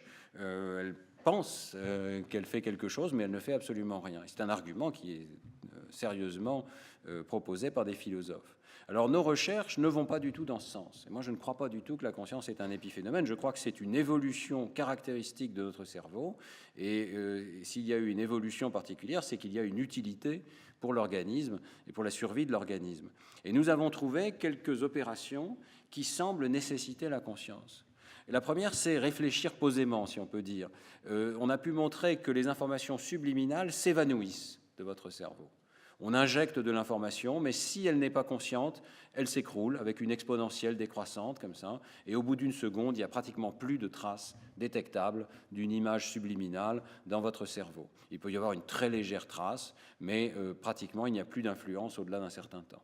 Alors que si elle est consciente, vous pouvez la retenir et la conserver en tête aussi longtemps que vous le souhaitez. Le deuxième élément, c'est la compression de l'information. Il semble que la conscience serve à créer des symboles, des objets beaucoup plus condensés. On ne retient pas tous les aspects de l'image, mais on retient une sorte de noyau du sens de ce qu'on a vu. Et c'est évidemment une opération utile pour stocker en mémoire l'essentiel de ce qui a été vu. Un troisième élément, c'est ce que j'appelais le routage tout à l'heure. Donc renvoyer l'information à d'autres processeurs, créer une situation où on peut avec flexibilité créer des chaînes d'opérations. Lorsque vous êtes conscient, vous pouvez par exemple faire des séries de calculs. On rentre un chiffre et vous pouvez, je ne sais pas, suivre l'algorithme de Syracuse et faire toute une série d'opérations dans votre tête. Eh bien, ces séries d'opérations semblent ne pas se dérouler de façon inconsciente. Inconsciemment, vous pouvez faire une opération, mais pas une série d'opérations. Enfin, il y a une très grande probabilité que la surveillance de nos opérations mentales, cet état dans lequel nous faisons attention à nos propres opérations mentales, dépendent de la conscience. Et en particulier, repérer nos erreurs. Lorsqu'on est conscient, on sait qu'on s'est trompé. J'ai appuyé sur le mauvais bouton, je n'ai pas fait attention. Eh bien, nous avons pu montrer qu'il y a un système de réponse à l'erreur dans le cerveau et que cette réponse ne survient que lorsqu'on a été conscient de l'information qui était présentée au départ. C'est une réponse qui est tout à fait extraordinaire. Typiquement au laboratoire, on présente donc des chiffres aux gens ou des mots. On leur demande de cliquer sur l'un de deux boutons. Ça peut être aussi bête que si le chiffre est plus grand que 5, cliquez à droite. Si le chiffre est plus petit que 5, cliquez à gauche. Eh bien, on répond tellement vite qu'on finit par se tromper. Et lorsqu'on se trompe, vous voyez cette énorme réaction du cerveau qui crée une négativité de plusieurs microvolts à la surface de la tête ici. Les scientifiques l'appellent la négativité liée à l'erreur, mais on l'appelle aussi entre nous the oh shit effect, parce que c'est je me suis trompé. Et on le sait tout de suite, c'est ça qui est extraordinaire. Lorsque vous faites cette erreur, vous n'avez besoin de personne pour vous dire que vous avez fait l'erreur. Votre cerveau se penche sur lui-même et un bout du cerveau se penche sur ce qu'a fait l'autre et arrive à dire qu'il y a eu une erreur. Et c'est quelque chose qu'on cherche encore à expliquer, mais il y a probablement une sorte de comparaison interne entre ce que je voulais faire et ce que j'ai réellement fait. Et la comparaison des deux permet de savoir que j'ai fait une erreur. Eh bien, cette comparaison-là a l'air de ne survenir que lorsqu'il y a une intention consciente. Et donc, la capacité de détecter ces erreurs semble faire partie de l'arsenal des opérations conscientes. Tout ceci, donc vous voyez, est une science en plein développement. Il y a beaucoup d'avancées récentes, beaucoup de laboratoires qui s'y consacrent. Le plus intéressant peut-être, c'est que nous pensons que cela va nous permettre de répondre à des questions pressantes, soit des questions intellectuelles, est-ce qu'il y a une conscience chez le bébé par exemple, soit des questions vraiment pratiques, est-ce qu'on peut détecter la conscience chez certains patients qui ont eu des lésions cérébrales. Alors, quelques mots là-dessus. Est-ce qu'on peut utiliser ce que nous savons pour aller voir chez le bébé à quel âge il devient conscient? Eh bien, ce sont des recherches qu'on essaye de mener maintenant avec Sid Quider à l'École normale supérieure et mon épouse Ghislaine, avec une logique très simple. Chez un adulte, nous pouvons identifier des signatures de la conscience parce que la personne peut rapporter. J'ai vu, et nous pouvons corréler ce qu'elle rapporte avec l'état du cerveau. Chez le bébé, nous ne pouvons pas lui demander de rapporter s'il a vu ou pas, mais nous pouvons toujours mesurer l'état du cerveau, et si nous voyons des phénomènes similaires à ce que nous voyons chez l'adulte, nous pouvons penser que peut-être le bébé est conscient. Alors ici, c'est une expérience de masquage. On a reproduit avec des visages l'expérience que je vous ai montrée tout à l'heure avec des chiffres. On flash un visage, on le présente pendant une durée assez brève, et surtout on le précède et on le fait suivre de masques qui empêchent de le voir lorsque le visage est présenté pendant une durée trop brève. Donc le même phénomène que celui des chiffres de tout à l'heure. Eh bien, on retrouve chez le bébé la même série d'étapes que chez l'adulte. En tout cas, des séries d'étapes extrêmement similaires. Une première étape dans laquelle les activations cérébrales sont une fonction strictement linéaire de la durée de présentation du visage, comme si le cerveau accumulait les données, et plus il y a de données, plus il peut les accumuler. Et puis une deuxième étape, vous voyez, très tardive, où les courbes pour les présentations les plus courtes sont retournées à 0, et les courbes pour les présentations les plus longues sont toutes déviées de 0. Il y a donc une non-linéarité, il y a un seuil chez le bébé comme chez l'adulte. Et le plus extraordinaire, c'est que Sid Quider a pu montrer que toutes ces durées qui créent ces activations élevées ici, c'était les mêmes où le bébé allait pouvoir s'orienter vers le visage. Dans les durées plus courtes, le bébé ne va pas s'orienter vers le visage. Donc il est tout à fait plausible de penser que ceci correspond aux essais visibles et ceci correspond aux essais invisibles et que les phénomènes sont tout à fait comparables dans le cerveau du bébé par rapport au cerveau de l'adulte. Le point clé, c'est qu'il y a une chose qui n'est pas comparable, c'est la durée de traitement de l'information dans le cerveau. Vous voyez que cette réponse tardive, non linéaire, survient au-delà d'une seconde chez le bébé, alors qu'elle survient à 300 millisecondes, un tiers de seconde chez l'adulte. Comme si le cerveau du bébé était 3 fois plus lent, et ici il s'agit de bébés de 5 mois, hein, le cerveau du bébé pourrait être 3 fois plus lent que le cerveau de l'adulte, et peut-être encore plus lent à des âges plus jeunes. C'est tout à fait logique parce que nous savons, sur la base des études de l'anatomie du cerveau du bébé, qu'il dispose de ces faisceaux de connexion à longue distance, mais ils ne sont pas myélinisés, c'est-à-dire qu'ils ne sont pas entourés d'une gaine de myéline qui permet le passage efficace de l'influx nerveux. Donc l'influx nerveux se déplace de façon beaucoup plus lente chez le cerveau en développement, chez le bébé, et il faut penser donc que probablement il peut prendre conscience de l'information, il peut avoir des états globaux de traitement de l'information, son cortex frontal peut s'activer, mais avec beaucoup de lenteur. Lorsque vous interagirez avec un bébé, je pense que si vous interagissez avec celui-ci, vous voyez bien qu'il a l'air conscient, mais il lui faut du temps. Pensez qu'il lui faut peut-être 1-2 secondes avant que s'épanouisse, s'embrase la conscience dans son cerveau. Je crois que ça correspond assez bien à ce qu'on peut avoir comme interaction avec un petit bébé. Il faut du temps. Alors nous ne savons pas encore dire précisément s'il y a un âge où ces phénomènes apparaissent.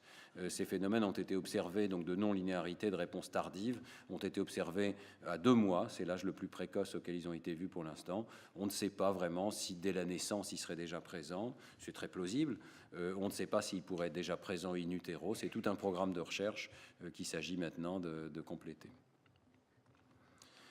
Je termine en vous parlant de ces phénomènes de disparition de la conscience chez les patients atteints de lésions cérébrales. Ce sont évidemment des phénomènes tout à fait dramatiques dans lesquels la science de la conscience aurait beaucoup à apporter. Il reste très difficile en clinique de prédire la sortie du coma et de comprendre ce qu'est exactement ce qu'on appelle l'état végétatif. Vous savez que lorsqu'une personne entre dans le coma, on est essentiellement certain qu'elle perd totalement conscience. Le coma est décrit comme un sommeil profond, hein, c'est le terme. Voilà, le problème, c'est quand on sort du coma, certains patients récupèrent la conscience et peuvent de nouveau interagir avec le monde extérieur, mais d'autres patients se retrouvent dans un état qu'on appelle végétatif, état possi-relationnel, où essentiellement il y a encore un cycle de veille et de sommeil. La personne s'éveille le matin, s'endort le soir, mais dans l'intervalle, elle n'est pas capable de répondre à des stimulations du monde extérieur. Elle n'a pas d'activité spontanée, elle n'a pas non plus de réponse manifeste aux stimuli du monde extérieur, elle n'a pas l'air d'avoir d'intention, et on n'est pas certain donc qu'il y ait encore une conscience qui soit présente. Le problème, c'est que certains de ces patients sont peut-être tout simplement locked-in. Vous vous souvenez de l'histoire dramatique de Jean-Dominique Bauby, le scaphandre et le papillon, une personne qui est essentiellement totalement paralysée, mais qui a une conscience parfaitement intacte, qui est capable d'écrire un livre, qui est capable de se souvenir du goût de l'œuf à la coque à telle date où il avait une expérience culinaire formidable. Donc on peut avoir tous ces états de conscience préservés, mais ne pas être capable de le manifester auprès du monde extérieur parce qu'on est totalement paralysé. Faire le tri entre ces différents états n'est pas facile. Et dans certains patients, on pense qu'il peut y avoir un lock-in total.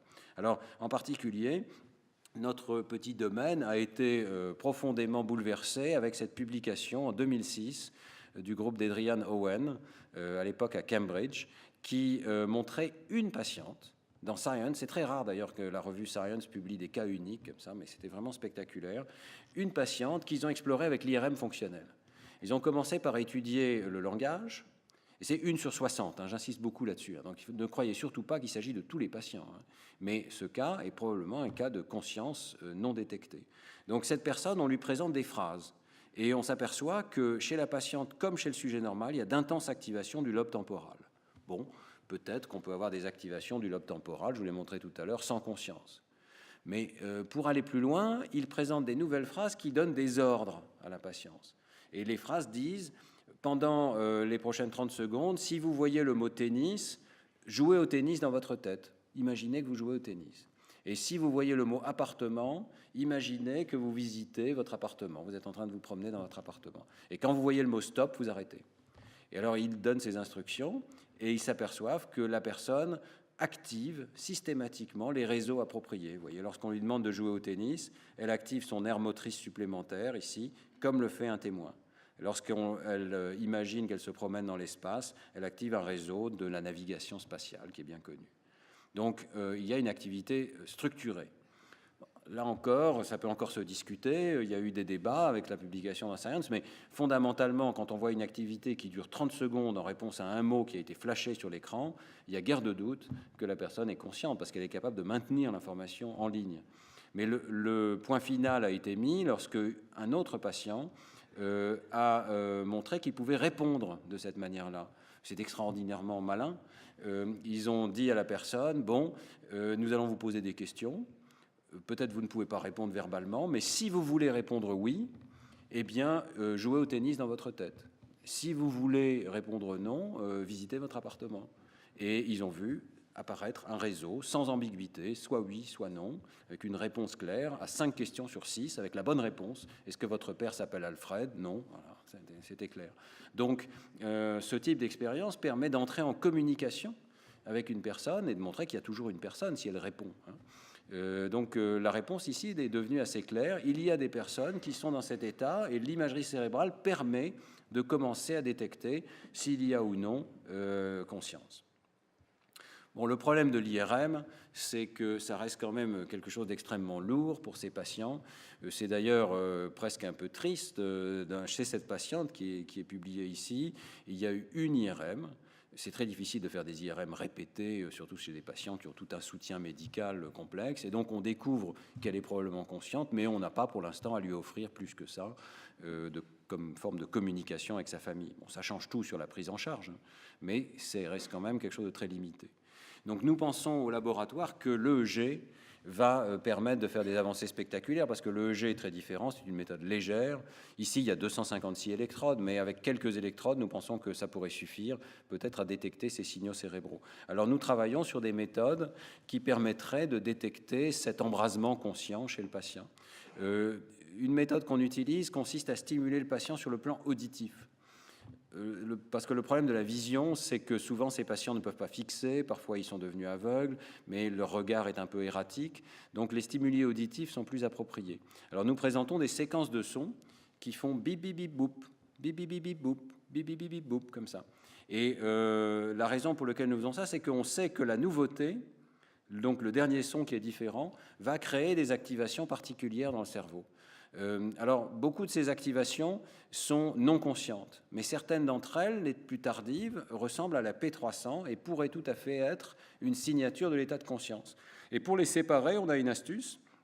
On habitue le cerveau à entendre toujours la même chose. Bip, bip, bip, bip, boop, bip, bip, bip, bip, boop, bip, bip, bip, bip, boop. Et au bout d'un certain temps, consciemment, tout ceci est devenu parfaitement banal et il n'y a plus de nouveauté. Ce qui est amusant, c'est que la forme de nouveauté élémentaire qui est introduite par le dernier élément continue d'activer le cerveau, mais consciemment, vous n'y prêtez plus attention, vous n'avez plus l'impression qu'il y a une nouveauté. Et si on introduit maintenant un son monotone, bip, bip, bip, bip, bip, eh bien, votre cerveau réagit. Et c'est extraordinaire de voir que le cerveau réagit à un stimulus qui est parfaitement monotone, simplement parce que consciemment, vous attendiez quelque chose d'autre. Alors ceci nous offre une nouvelle signature de la conscience. On a pu montrer qu'effectivement, seul un cerveau conscient, qui abstrait la règle globale, qui est capable aussi d'intégrer à travers le temps, à travers la seconde que dure ce stimulus, eh bien, est capable de détecter que la séquence monotone est en fait nouvelle. Et nous avons proposé que ceci pourrait constituer une signature de la conscience. Effectivement, seule la nouveauté globale, la nouveauté de second ordre, on pourrait dire, active ce réseau d'aire cérébrale que j'ai appelé l'espace de travail neuronal global. Et ceci fonctionne déjà en clinique à la Salpêtrière, dans l'équipe de Lionel Nakache, avec toutefois une petite nuance, c'est que ce type de test est asymétrique. Si on obtient cette réponse cérébrale, on est pratiquement sûr que la personne est consciente. Si on n'obtient pas cette réponse cérébrale, on est sûr de rien. Il est tout à fait possible que la personne n'ait pas réussi à faire attention, qu'elle n'ait pas réussi à se concentrer, qu'elle n'entende pas bien, etc. Donc, ce sont des tests qui ne marchent que dans un sens, malheureusement. Alors, on continue de travailler sur ces questions. Et je termine par un dernier test qui est extrêmement intéressant, qui servait d'affiche à mon exposé aujourd'hui. Notre nouvelle idée, c'est que nous n'avons même pas besoin de stimuler le cerveau. Je vous ai montré tout à l'heure les patrons d'activité spontanée du cerveau. Si un cerveau est conscient, il a une activité spontanée, permanente, qui réverbère. Il peut très bien ne pas faire attention au son du monde extérieur, mais s'il pense à quelque chose de conscient, il doit avoir ces états globaux de communication cérébrale. Alors, est-ce qu'on peut les mesurer? Eh bien, on a conçu un petit algorithme qui est fondé sur l'information mutuelle, qui essentiellement détecte combien d'informations différentes régions du cerveau échangent entre elles. On décompose le EEG en symboles, je ne vais pas rentrer dans le détail, mais en fait on discrétise le signal et on prend 3 échantillons de suite et on décide, suivant l'ordre de ces échantillons, qu'il s'agit d'un symbole A, B, C, D, E ou F. Et ensuite, on est capable de calculer l'information mutuelle partagée entre 2 signaux distants, X et Y ici. Et on a des astuces pour éliminer les signaux qui pourraient être communs, pour vraiment être capable d'avoir la communication entre 2 régions. Et ce qu'on vous indique ici sur ce schéma en couleur, c'est la quantité d'échanges d'informations dans le cerveau. Et vous voyez que les patients en état végétatif, dont l'immense majorité doivent être non conscients, se distinguent assez nettement par cette absence de communication d'informations. Il y a en tout cas une très grande augmentation de la quantité d'informations échangées chez les patients, même en état de conscience dite minimale, c'est-à-dire des mini-capacités de répondre de façon intentionnelle aux stimuli du monde extérieur. Donc nous avons même d'ailleurs déposé un brevet sur certains aspects de ces mesures, avec l'espoir qu'on puisse développer un boîtier qui sera au chevet du patient, qui pourrait même être en permanence au chevet du patient, qui mesurera l'état de conscience, qui pourrait aussi servir à mesurer l'état de conscience pendant la nuit, mesurer les cycles de sommeil, et qui dira que peut-être certains patients, à certains moments, sont tout proches de la conscience, ou sont conscients, ont une fenêtre de conscience. Et à ce moment-là, nous pensons que nous allons pouvoir stimuler et peut-être obtenir une forme de communication avec le patient. Ce serait beaucoup plus correct, je pense, vis-à-vis des patients que la méthode de l'IRM, où vous avez exactement une demi-heure pour, je parle pour le patient, pour manifester que vous êtes conscient. Si pendant cette demi-heure, vous arrivez à répondre et à visiter votre appartement, le monde extérieur saura que vous êtes conscient, mais si pendant cette demi-heure-là, vous n'étiez pas en forme, vous étiez endormi, eh bien, l'examen est raté. Ici, on aura une mesure parfaitement continue de l'état de conscience que l'on pourra appliquer de façon beaucoup plus prolongée chez ces patients. Alors, je n'ai pas mis la diapositive, mais je voulais simplement mentionner que sur cette base de cette mesure de l'état de conscience, non seulement on a pu montrer qu'on avait une assez bonne discrimination, pas parfaite malheureusement, mais assez bonne des différents états de conscience, mais on peut aussi, dans une certaine mesure, prédire ce que va devenir le patient. C'est-à-dire que si on prend une population de patients qui sont tous dans l'état végétatif, eh bien notre réponse cérébrale indiquent que certains d'entre eux sont plus proches de la conscience, et si on les suit pendant 6 mois, ce sont ces patients-là qui vont avoir plus de chances de récupérer. Les autres vont avoir moins de chances de récupérer. Donc c'est peut-être le plus grand enjeu. Une chose, c'est de mesurer si une personne à un instant donné est consciente ou pas, mais le plus important, c'est peut-être de dire ce patient-là, dans 6 mois, il aura récupéré la conscience, ou il a de bonnes chances de récupérer la conscience. Et ça va donc être l'objet de nouvelles recherches dans les années à venir. Alors, je voudrais juste terminer avec cette belle phrase de Jean Perrin, un physicien que l'on connaît, qui a dit il faut en science substituer au visible compliqué de l'invisible simple. Je crois que c'est exactement ce programme de recherche. On a l'impression que la conscience est une chose extraordinairement compliquée lorsqu'elle se manifeste dans nos interactions. Et en fait, derrière, il y a peut-être un réseau de neurones relativement simple dont on commence à pouvoir décrire les différents états. Voilà, je vous laisse avec cette vue de l'équipe.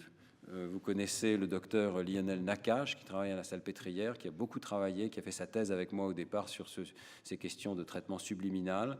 On a maintenant un deuxième médecin, Jacobo Sitt, qui nous aide dans ses recherches. Sitt Quider et Ghislaine, qui ont fait les recherches chez les enfants. Lucie Charles et Jean-Rémy King sont 2 thésards qui ont travaillé sur le traitement subliminal d'information.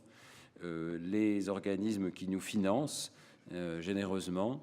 Et enfin, ce livre, donc Le Code de la conscience, qui raconte de façon beaucoup plus détaillée et vivante ce que j'ai essayé de vous décrire ce soir. Merci beaucoup de votre attention.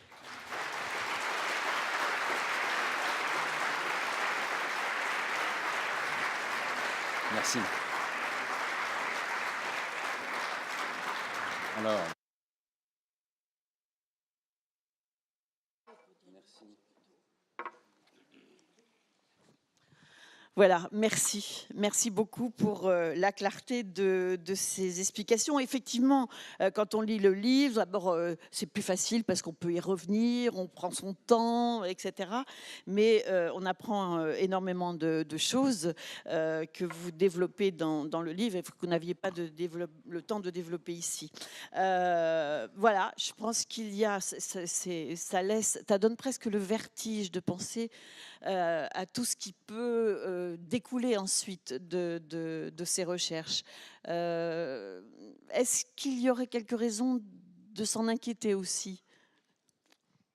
Je ne sais pas, je pense que tout ça s'inscrit dans un programme qui est très ancien, qui est presque un programme philosophique, d'essayer de se comprendre soi-même. Nous cherchons tous à nous comprendre nous-mêmes, et c'est le programme des neurosciences. Alors toute connaissance peut être, je suppose, dangereuse, mais toute connaissance peut être aussi libérante lorsqu'on comprend que ce qui nous arrive, la dépression qui nous tombe dessus, la maladie, ça peut être tout à fait libératoire de comprendre un petit peu mieux ce qui se passe dans nos têtes et de le relativiser. Alors, je vais tout de suite vous donner la parole parce que je sais que vous avez toujours des questions à poser. Enfin, je le pense. Donc, vous nous faites signe. Là-haut aussi, il y a la possibilité de poser des questions. Daniel vous donnera le micro. Audrey, en bas. Donc, si tu as déjà quelqu'un, tu peux passer le micro, Audrey. Et puis, Julie, de l'autre côté. Est-ce que vous avez étudié des cerveaux sous hypnose ? Je vous ai posé J'ai la cru comprendre question que tout c'était à l'heure. l'objet d'une grande conférence à Saint-Malo récemment. Ah oui, on a eu 800 personnes jeudi dernier à Saint-Malo, je voulais vous le dire quand même. La salle est plus grande qu'ici. Alors, moi, je n'ai pas étudié l'hypnose. Il y a quelques études dans la littérature scientifique. C'est une littérature croissante quand même. L'hypnose est aussi prise très au sérieux en clinique, est utilisée pour compléter l'anesthésie, par exemple, ou pour diminuer les doses d'anesthésique dans certaines chirurgies. Qu'est-ce qu'on peut dire sur l'hypnose ? Il y a des études extrêmement intéressantes qui montrent que l'hypnose module l'activité cérébrale probablement dans les régions dont vous avez parlé. En tout cas, dans un réseau de très haut niveau, qui ne sont pas les aires sensorielles les plus périphériques, mais qui sont vraiment dans le recodage de l'information.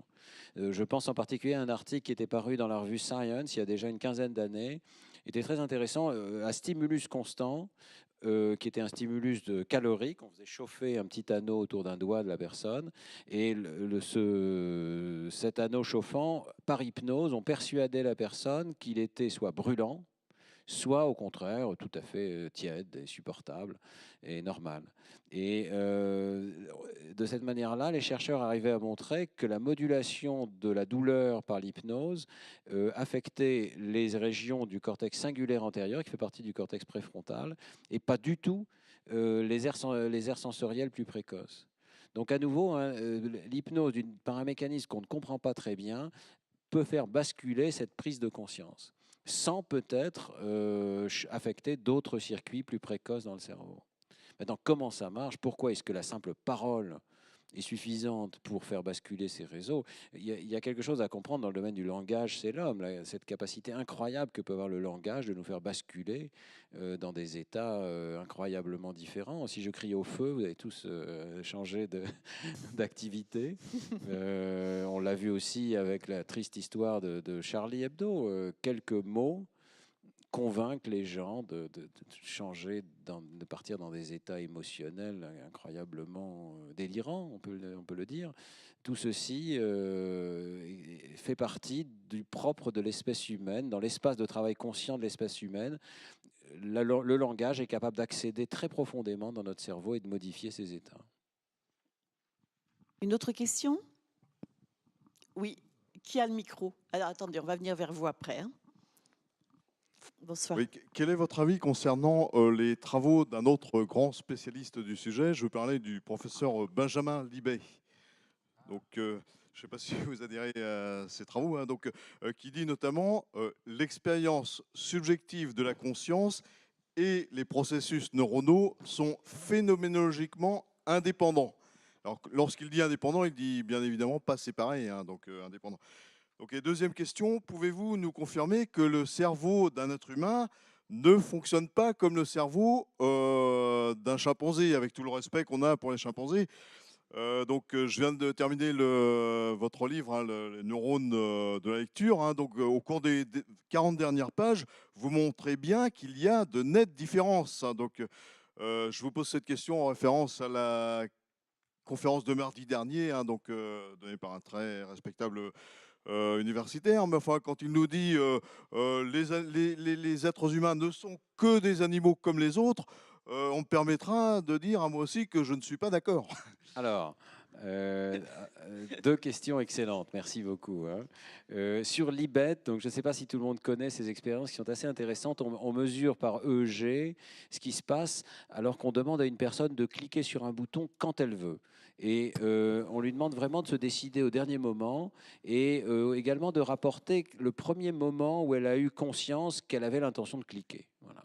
Et le résultat, c'est qu'on peut trouver, avant même que la personne ait cliqué, et en fait, avant même qu'elle ait eu conscience qu'elle avait envie de cliquer, on trouve un signal qui précède l'intention du sujet. Alors ça a conduit Libet à des prises de position qui, à mon avis, sont quand même assez délirantes. Il a d'ailleurs oscillé dans ses écrits entre plusieurs positions, mais l'une d'entre elles, c'était vraiment, à mon avis, physiquement complètement absurde. C'était la causalité inverse, c'est-à-dire que la conscience peut remonter dans le temps. Bon, donc vous voyez que c'est quand même un peu fumeux. Hein. Ce qui reste de ces expériences, c'est effectivement qu'il y a des signaux non conscients qui précèdent la conscience. Ce n'est pas très différent de ce que je vous ai montré aujourd'hui. C'est dans le domaine de l'action intentionnelle. Autrement dit, quand on a l'intention de faire quelque chose, eh bien l'intention apparaît dans notre conscience, mais en fait, il y a des précurseurs avant. Ce n'est pas tellement étonnant. Hein. Le cerveau fait des calculs et ça se traduit par notre intention finale. Voilà. Et je pense que ce sont des choses qui sont quand même finalement relativement faciles à comprendre. On ne voit pas très bien, en fait, quand on connaît le fonctionnement du cerveau, comment il pourrait être autrement. L'intention correspond au franchissement d'un seuil, et ce qui précède n'est pas conscient, mais existe. Alors maintenant, votre question sur les chimpanzés. Bon, nous sommes de sortes de chimpanzés quand même. Hein. Ce sont nos cousins vraiment très proches. Hein. Mais sans doute, nous avons une architecture cérébrale différente, ne fût-ce que parce que vous exposez un tout petit bébé pendant quelques mois à du langage et il absorbe ça comme une éponge, alors qu'un chimpanzé ne parvient pas à extraire de l'information pertinente. Il y a très certainement des architectures radicalement différentes à un certain niveau dans le cerveau. Et peut-être au niveau de cet espace de travail conscient. Dans le livre, je défends l'idée qu'il y a deux niveaux de conscience. Ce dont j'ai parlé aujourd'hui, c'est essentiellement un niveau que l'on partage avec non seulement les chimpanzés, mais en fait beaucoup de mammifères, peut-être aussi certains oiseaux, c'est-à-dire un niveau de conscience perceptive. L'information est disponible, elle est mémorisée, il y a une mémoire de travail. Tout ça, ce sont des phénomènes qui existent chez d'autres espèces animales. Par contre, chez l'homme, il y a sans doute quelque chose de particulier dans la conscience réflexive. Nous sommes beaucoup plus capables que les autres de prendre conscience de nos états mentaux. Et ça s'inscrit sans doute dans ce qu'on appelle le cerveau social, c'est-à-dire que non seulement nous prenons conscience de nos propres états mentaux, mais aussi de ceux des autres. Je suis capable de comprendre que vous n'avez peut-être pas les mêmes pensées que moi. Je suis capable de penser que quelqu'un d'autre a des pensées et que on n'a pas tous la même information ou les mêmes idées. Ça, apparemment, un chimpanzé n'y parvient pas. Un chimpanzé, apparemment, la limite, enfin, il y a certaines recherches qui suggèrent que la limite, c'est le chimpanzé est capable d'avoir une certaine connaissance des degrés de connaissance des autres. Donc, il peut comprendre que ce qu'il sait lui, un autre chimpanzé l'ignore peut-être, ou un autre chimpanzé le sait moins bien. Voyez, mais par contre, il ne peut pas comprendre qu'un chimpanzé, que lui pense A et que le chimpanzé pense quelque chose d'autre que A. Ce serait là que se situe la limite. Et alors, nous sommes capables de penser aux pensées des autres, nous sommes capables de penser à ce que nous pensions dans le passé, ce qui est un peu la même chose. Hein. J'étais un autre dans le passé, je pensais autre chose, et ceci seraient des états tout à fait particuliers du cerveau humain, suivant l'hypothèse actuellement en cours. On voit effectivement dans le cerveau humain des réseaux sociaux dans ces régions qui sont facilement 40 fois plus grandes dans notre cortex que dans le cortex des autres primates. Donc il y a vraiment des différences importantes. Alors, une question ici, je reviens à vous après. Et monsieur aussi a demandé, Audrey, un petit peu plus bas, monsieur a demandé la parole. Et puis il y a une question à la mezzanine. Allez-y, monsieur. Je voulais savoir si vous... Allez-y, parlez. Ouais, je voulais savoir si vous avez étudié la schizophrénie, par exemple, où la conscience de soi est touchée, quoi, où on prend les actions de l'autre pour ses propres actions.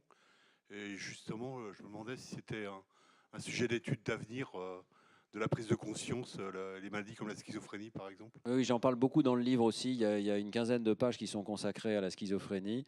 Ça reste un sujet spéculatif, mais nous avons fait toute une série d'études qui montrent que c'est spécifiquement dans la prise de conscience que se situent les anomalies. Donc nous avons réussi à montrer que les étapes de traitement inconscients, non conscients, étaient préservées dans la schizophrénie, dans nos paradigmes. Et c'est pas rien parce que ce sont quand même des choses très subtiles, vous voyez, un flash d'information. Eh bien, le cerveau schizophrène est encore capable de traiter cette information sous un mode non conscient. Par contre, les schizophrènes ont un seuil de prise de conscience qui est beaucoup trop élevé. Ils ont plus de mal à prendre conscience de ces informations. Elles restent subliminales plus longtemps, si vous voulez. On en est là. Il y a des anomalies de ces réseaux à longue distance. Il faudrait que vous lisiez ce que j'ai pu écrire là-dessus. Il y a beaucoup d'indices qui suggèrent que l'espace de travail n'est pas en fonctionnement normal dans la schizophrénie. Alors, une question à la mezzanine. Oui, merci pour votre exposé qui ouvre beaucoup plus de questions que des réponses que vous avez données.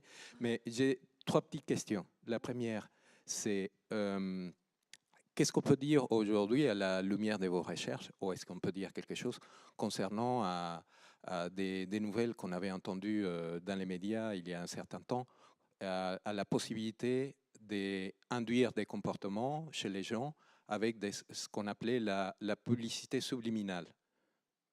Ça, c'est la première. Je vais peut-être répondre à la première question parce que ma mémoire ne va pas être suffisante. Mais, on sait effectivement, d'ailleurs au laboratoire avec Lionel Nakache, c'est une des expériences qu'on avait faites parmi les premiers, un stimulus subliminal peut tout à fait traverser le cerveau et aller jusqu'aux étapes de décision motrice. Donc on va réussir à vous faire cliquer sur un bouton un peu plus vite ou cliquer tout court sur la base d'une information subliminale. Vous voyez. Mais ça s'arrête à peu près là. C'est-à-dire que le stimulus subliminal, au bout d'une seconde, il se dissipe. L'information ne reste pas dans le système. Alors elle peut laisser de vagues traces et on va pouvoir, par exemple, si on répète beaucoup de fois un stimulus subliminal, on va pouvoir éventuellement biaiser un tout petit peu votre préférence. Il y a un effet de préférence pour des stimuli qui ont été présentés non consciemment. Mais ce sont des effets très faibles. Hein. Donc probablement pour la publicité subliminale, ça n'a pas beaucoup d'intérêt. Et les publicistes savent très bien qu'il vaut mieux un bon vieux message très conscient qui envahit votre radio. Hein. Le son typiquement monte dans la publicité parce que ça attire votre attention. Oui, vous en parlez aussi dans le livre de ça. Oui. Une autre conséquence sociale, c'est l'utilisation de l'IRM qui commence à être à la mode parce que à chaque fois qu'il y a une nouvelle technologie qui apparaît et qui donne des résultats époustouflant comme les techniques que vous appliquez dans votre laboratoire, il y a des usages dans la société qui sont plus ou moins pertinents concernant à l'utilisation type détection des mensonges ou des choses comme ça, comme il commence à y apparaître. On a entendu de certains cas en Inde dans lesquels des personnes sont vraiment inculpées suite à l'utilisation des techniques IRM ou autres, et afin de détecter s'il disait la vérité ou pas, s'il était impliqué dans certains faits délictifs, etc. Qu'est-ce qu'on peut dire aujourd'hui là-dessus? Oui, j'avais consacré un cours à ce détecteur de mensonges, mais je n'avais pas été très convaincu par ce que j'avais lu, honnêtement. Le problème, c'est que le détecteur de mensonges suppose qu'il y a un état cérébral de mensonge. Vous voyez. Alors, quand vous réfléchissez à tout ce sur quoi vous pouvez mentir, c'est pas évident qu'il y ait quelque chose de commun à tout ça. Voilà. Alors, essentiellement, ce qu'ils arrivent à détecter, c'est la sorte de charge de travail supplémentaire parce que vous devez distinguer ce que vous savez de ce que vous dites. Donc, c'est un effort, c'est comme une tâche de Stroop, d'interférence. Vous devez essayer de distinguer des choses dans votre tête, ça charge votre esprit. Mais à ce moment-là, ça n'est pas du tout un état unique du mensonge. Et le problème, c'est qu'on va avoir des faux positifs terribles parce que la personne qui est émue, qui est distraite, va présenter des signatures qui ressemblent à celles du mensonge. Je ne suis pas du tout persuadé, en tout cas ce que j'ai lu ne m'a pas du tout convaincu que les gens avaient identifié un état cérébral unique du mensonge. Je crois que ça n'existe pas. Donc il faut être extrêmement prudent, évidemment, ce n'est qu'un exemple. Hein. Je ne dirais certainement pas qu'on ne peut rien lire dans le cerveau. Je pense qu'on peut lire des choses dans le cerveau. Ça va quand même être très difficile de les lire à l'insu de la personne ou contre la volonté de la personne. Il faut quand même savoir que là, si vous venez faire une IRM à Neurospin, si vous souhaitez ruiner l'examen, vous pouvez le faire extrêmement facilement. Hein. Il suffit de bouger d'1 millimètre, bouger par exemple en rythme avec les stimuli, c'est une catastrophe. On ne verra plus rien du tout dans l'image. Donc on a vraiment besoin de la collaboration des personnes qui se prêtent à ces examens et on n'est pas du tout dans une situation où on pourrait scanner une personne sans qu'elle le sache, en passant sous un portique ou quelque chose comme ça. C'est pas du tout ça. Hein. Je ne dis pas que ça n'existera jamais, mais pour l'instant, c'est quand même très, très improbable. Donc, je pense que la société doit être au courant de ces recherches, doit être informée de façon rationnelle, c'est-à-dire ne pas fantasmer, et que, comme toute recherche, elles doivent être encadrées dans leur application. Mais il me semble qu'en France, on est extrêmement bien encadré par les comités d'éthique actuellement, presque trop. C'est-à-dire qu'on interdit extrêmement rapidement en France, alors qu'à l'étranger, on laisse quand même un tout petit peu le temps de laisser bouillir la marmite, je dirais, de voir ce qui va sortir, sans forcément rejeter immédiatement les choses comme étant négatives. On va garder votre troisième question pour après, si vous voulez bien, parce qu'il y a plein d'autres personnes qui demandent la parole. Hein. Je reviendrai à vous après. Il y avait monsieur qui avait demandé depuis le début, Julie, excuse-moi, mais moi je vois les gens qui demandent au fur et à mesure, donc on va lui donner la parole. Bonsoir, j'ai deux choses à vous dire en fait. La première, c'est deux mots à vous dire, ça fait peur. Hein. Oh, non, ça fait peur. Non, la première chose, c'est... Bon, la deuxième, c'est une question, pour être sûr. Vous m'avez appris énormément de choses ce soir. C'est peut-être un peu prétentieux de ma part, mais je vais peut-être vous apprendre aussi quelque chose. C'est sur votre diapositive juste avant, il y avait la phrase qui était très peu visible en fait à cause du blanc. Ça faisait du blanc sur du blanc. Et donc, si vous voulez être sûr que ce soit plus un problème et de la manière la plus sobre possible, c'est d'écrire en blanc et que les lettres soient contournées en noir. Oui, alors on passe à la question, hein, voilà. C'est plus intéressant quand même. La question c'est, quel est votre plus beau souvenir dans votre vie, au niveau de vos recherches ? L'année 2005 peut-être, je ne sais pas. Non, pas du tout. Non, je ne sais pas. Non, j'ai un souvenir très particulier de la première fois qu'on a scanné les bébés. Ah oui. Ça, c'était quand même des expériences particulières. On était les seuls à ce moment-là à essayer, enfin plus ou moins les seuls. Et cette expérience, c'est toujours particulier, évidemment, d'amener un bébé au laboratoire. Et quand on a vu que ça marchait, que le bébé n'était pas malheureux, qu'il avait été scanné quelques minutes et qu'il était sorti tout souriant et qu'on avait vu son cerveau, j'ai été particulièrement ému. Ouais. Après, les 3 bébés suivants pleuraient, c'était une catastrophe, mais il y a des moments de grâce comme ça qui étaient émouvants. Ouais. Alors, une question ici, et puis après on vient à vous. Ce n'est pas une question tout à fait sérieuse, mais enfin, est-ce que vous avez réussi à photographier et caractériser la foi ? Est-ce qu'il y a des neurones en plus ou en moins, etc. Et vous voulez faire quoi? Une lésion? Dans le contexte actuel, je ne sais pas comment interpréter cette question, hein. Bah écoutez, non. La réponse est non. Je n'ai pas travaillé là-dessus. Certains collègues travaillent quand même sur l'origine du sentiment religieux, disons, parce que la foi, c'est compliqué, hein. Mais du sentiment religieux, il y a toutes sortes d'hypothèses. Vous pouvez lire des livres très intéressants, notamment de Pascal Boyer, qui est un chercheur français qui a écrit des très jolis livres sur, évidemment, une approche matérialiste. Pourquoi est-ce que l'espèce humaine, partout dans le monde, ne peut pas s'empêcher de créer des dieux et de se les imposer, ce qui est évidemment parfois très dommageable, parfois merveilleux aussi, je suppose, mais bon, il y a vraiment un phénomène à expliquer, hein. Alors, À un moment, vous parlez aussi de la conscience et de l'âme, non? bah, l'âme, j'en parle pas beaucoup là. Enfin, ou alors tout ça, C'est au c'est tout l'âme, début, si oui, vous voulez, c'est ça, peut-être. voilà, c'est ça. Mais disons que c'est pas un terme qu'on utilise au laboratoire, non. Je m'en doute. Professeur Edan? Oui, merci. Merci pour cette belle conférence. Il y a un mot que vous n'avez pas utilisé dans votre conférence, et peut-être que c'est volontaire parce que ça peut peut-être créer plus de confusion, c'est le terme de trace mnésique pour dissocier l'état de conscience de l'inconscience. Donc c'est une question que j'aimerais bien que vous répondiez. Et une autre question qui est, est-ce que ces mesures de l'activité cérébrale que vous avez observées permettent de mettre en évidence les phénomènes d'apprentissage, c'est-à-dire de modification du seuil? Et dans ces éléments-là, est-ce qu'on peut aussi appréhender le contexte émotionnel qui peut modifier éventuellement les performances de perception? Oui, très bien. Ce sont d'excellentes questions, merci beaucoup. Donc le lien entre conscience et mémoire, eh bien, quand on a pris conscience d'une information, typiquement, c'est le moment où elle va rentrer dans notre mémoire épisodique. C'est-à-dire qu'on va être capable de créer un épisode avec l'aide des circuits de notre hippocampe, le souvenir de ce qu'on a vu, éventuellement de façon assez brève, mais va pouvoir s'imprimer dans la mémoire à plus long terme. Il est très probable que ce soit parce que les réseaux du cortex préfrontal et de cet espace de travail neuronal sont en contact très étroit, pratiquement direct, avec les réseaux de l'hippocampe. Alors, la trace mnésique, c'est le terme qu'on utilise pour parler du code encore pas très bien connu, mais des changements qui se produisent probablement dans les synapses des réseaux de l'hippocampe qui permettent de garder une trace de la mémoire. Et effectivement, ce qui est intéressant, c'est que à ce moment-là, la mémoire devient dormante. Elle était active dans le cortex et maintenant, elle est codée dans des synapses et qui crée une situation beaucoup plus durable, une information qui peut durer dans le temps, mais qui n'est plus consciente. Donc la mémoire est active, elle n'est plus active, mais elle est dormante dans ces traces synaptiques, et on va pouvoir réactiver une mémoire en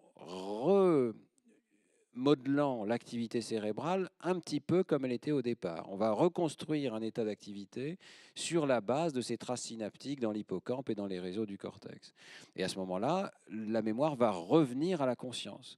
Donc il faut penser qu'on a dans notre hippocampe en ce moment des centaines de milliers de souvenirs dormants, certains qui dorment depuis 30 ans, 50 ans. C'est comme si on ouvrait un tiroir, qu'on mettait une information dedans, qu'on refermait le Ah, tiroir pas et tout qu'un à jour fait ou quand l'autre on même. l'ouvre ou pas? Non, parce qu'on pense qu'il y a une reconstruction. C'est-à-dire que la métaphore du tiroir n'est pas correcte parce que l'information est recodée dans ces réseaux de synapses et elle doit être reconstruite en quelque sorte. Ouais. Et elle devient fragile aussi à ce moment-là quand elle est reconstruite. On peut la distordre et avoir des faux souvenirs à ce moment-là. Donc c'est vraiment un processus intéressant, une sorte de dialogue entre le conscient et l'inconscient. Et ce qui est très intéressant, c'est qu'il y a des paradigmes qui ont regardé la récupération en mémoire. On retrouve cet embrasement du cortex frontal lorsqu'on récupère une information.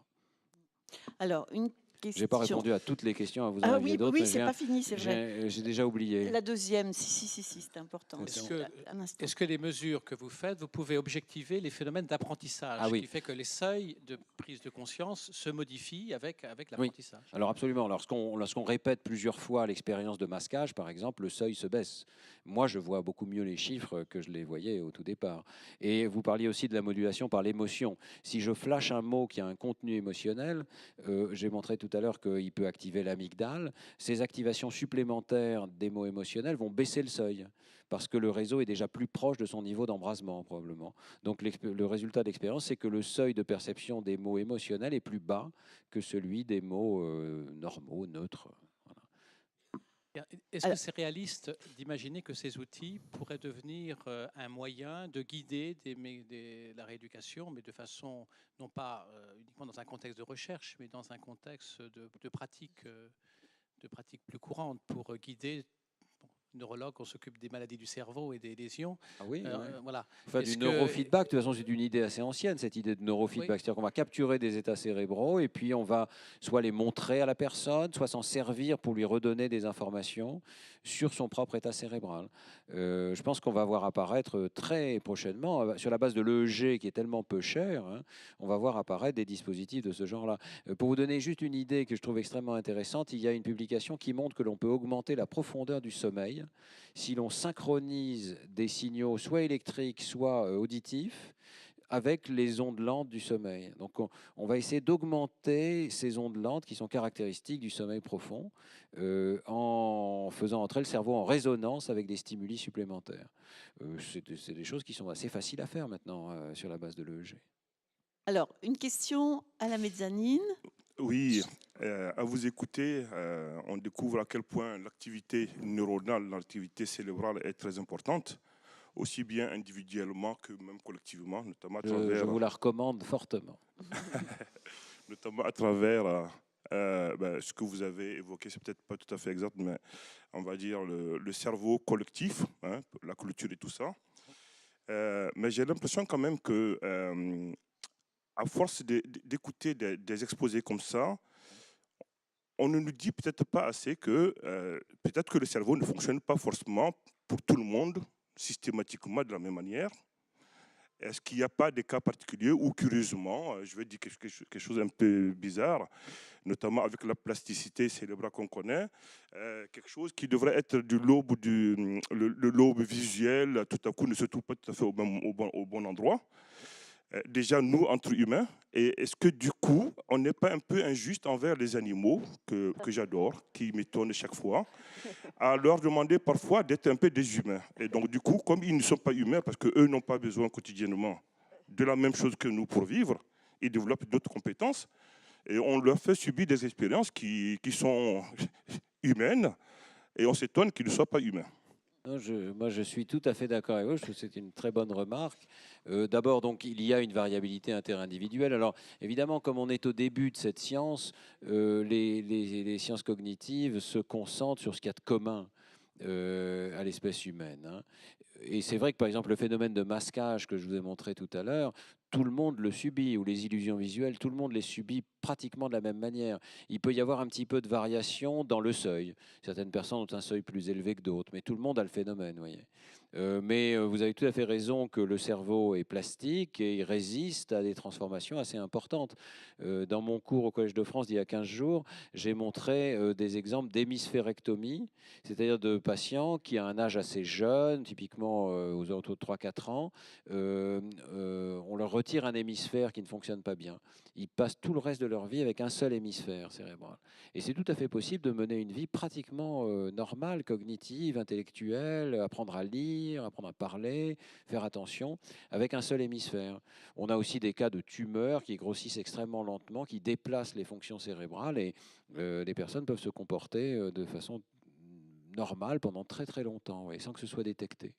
Alors chez l'animal, est-ce qu'il y a des circuits que l'on ignore? Je ne sais pas si on a un biais tellement anthropocentrique. Il y a beaucoup d'éthologie qui regardent les compétences animales, mais c'est une vraie question de savoir si leur conscience est comparable à la nôtre. Il y a un article très célèbre d'un philosophe qui s'appelle « What is it like to be a bat ?» Qu'est-ce que ça fait d'être une chauve-souris? C'est une vraie question philosophe, là. La chauve-souris a une écholocation. Alors nous, nous savons ce que c'est que voir, mais qu'est-ce que c'est que d'avoir de l'écholocation? Est-ce qu'on voit? Est-ce que c'est comme voir, parce qu'on entend les choses comme par un radar? Ce sont des questions philosophiques qui sont assez difficiles à résoudre. On en parlera peut-être la semaine prochaine, parce que j'en profite pour vous dire que la semaine prochaine, nous recevons Georges Chapoutier, qui est philosophe, neurobiologiste, du Centre Émotion, Rémédiation et Réalité Virtuelle à l'Université Pierre et Marie Curie. Il travaillait aussi pour le CNRS et à l'hôpital de la Pitié de la Salpêtrière à Paris. Et il viendra parler de l'intelligence animale, puisque vous aimez les animaux, de droit de l'animal et d'expérimentation biologique. C'est donc pour la semaine prochaine. Je vous dis aussi au passage, parce qu'il y a quelques personnes qui doivent partir avant la fin des questions, que cette conférence a été enregistrée et que vous pourrez la revoir dans les jours qui viennent sur le site de l'Espace des Sciences. Voilà. Attends, Daniel. Je voudrais donner la parole au docteur Béliard qui est là et je te redonne le micro après. Oui, y a-t-il une latéralité de la conscience? C'est-à-dire, est-ce que les deux hémisphères sont identiques dans leur rôle? Et je pense en particulier chez des patients qui ont des lésions, qui ont des split brain, c'est-à-dire qui ont des lésions du corps calleux, et pour lesquelles on peut avoir des intentionnalités différentes entre un hémisphère gauche et un hémisphère droit, où on peut avoir même des comportements tout à fait inhabituels et paradoxaux, ce qu'on appelle l'apraxie diagonistique, où il y a une main qui va faire quelque chose et l'autre main qui va venir défaire, où il va y avoir comme ça deux intentionnalités avec des hémisphères qui vont avoir des consciences un peu différentes, mais on a l'impression qu'il n'y a que l'hémisphère gauche qui est vraiment conscient. Alors, comment est-ce qu'il y a une latéralité de la conscience et comment on peut intégrer ça dans ce schéma? Alors, le réseau que j'ai décrit est très bilatéral. Les connexions croisent les deux hémisphères et on a pu montrer que si on flash un chiffre dans un seul hémichamp, à gauche, ou à droite, très rapidement, l'embrasement est global et bilatéral. Donc, chez une personne normale, le réseau est bihémisphérique. Maintenant, effectivement, quand il y a une lésion du corps calleux, les deux hémisphères peuvent fonctionner de façon plus indépendante. On a montré chez un patient qu'il pouvait y avoir une P300 unilatérale. Donc, probablement un embrasement partiel du système. Et ensuite, chez lui, il y avait quand même la partie antérieure du corps calleux qui était intacte. L'activation se propageait, mais très tardivement, dans la partie antérieure du lobe frontal. Chez des vrais split brain, il n'y a pas eu d'imagerie que je sache, il y en a eu très très peu. Ils ne se sont pas prêtés à des expériences d'imagerie. Et donc, on ne sait pas très bien, mais moi, j'aurais plutôt tendance à penser qu'il y a deux consciences, vraiment. Parce que, comme l'a montré Gazzaniga, beaucoup d'autres, l'hémisphère droit est capable de rapporter, mais alors il n'est pas capable de parler, mais par ses gestes, il peut tout à fait se comporter comme un patient aphasique le ferait. On pense que les patients aphasiques sont conscients. Il peut pointer vers la bonne réponse ou ce qu'il croit être la bonne réponse. Simplement, ces expériences montrent que les deux hémisphères n'ont pas la même information, et donc, à un certain moment, il y a deux consciences dissociées qui chacune ont une information différente. Il y a d'ailleurs des manips assez marrantes. Il y en a une de Gazzaniga qui montrait qu'un split brain pouvait faire mieux qu'un sujet normal. Parce que là où nous avons un goulot d'étranglement, parce qu'on a une seule conscience qui peut ne faire qu'une chose à la fois, eux pouvaient faire deux choses à la fois. Donc dans une tâche de recherche visuelle où il s'agit de trouver Charlie, pour ne pas le mentionner, quelque part dans une image, et si on est capable de chercher séparément la partie gauche et la partie droite en même temps, on va deux fois plus vite. Et les split brain allaient deux fois plus vite. Alors, une autre question ici. Qui est-ce qui a le micro? Où êtes-vous? Ah, rapidement, une question? Oui, rapidement. Au cours d'un examen IRM, par exemple, en étant conscient d'être examiné, est-ce que le cerveau, notre cerveau, n'est pas influencé par l'examen, justement? C'est une très très bonne question. En général, sachant qu'il est examiné, il modifie peut-être sa conscience, quoi. Oui. Je ne sais pas si ça modifie sa conscience, mais c'est certain qu'il y a des contraintes expérimentales. On essaye évidemment que le sujet oublie tout ça, donc on lui demande de se concentrer sur une tâche. Et quand vous passez l'examen, vous oubliez un petit peu, vous êtes dans l'IRM.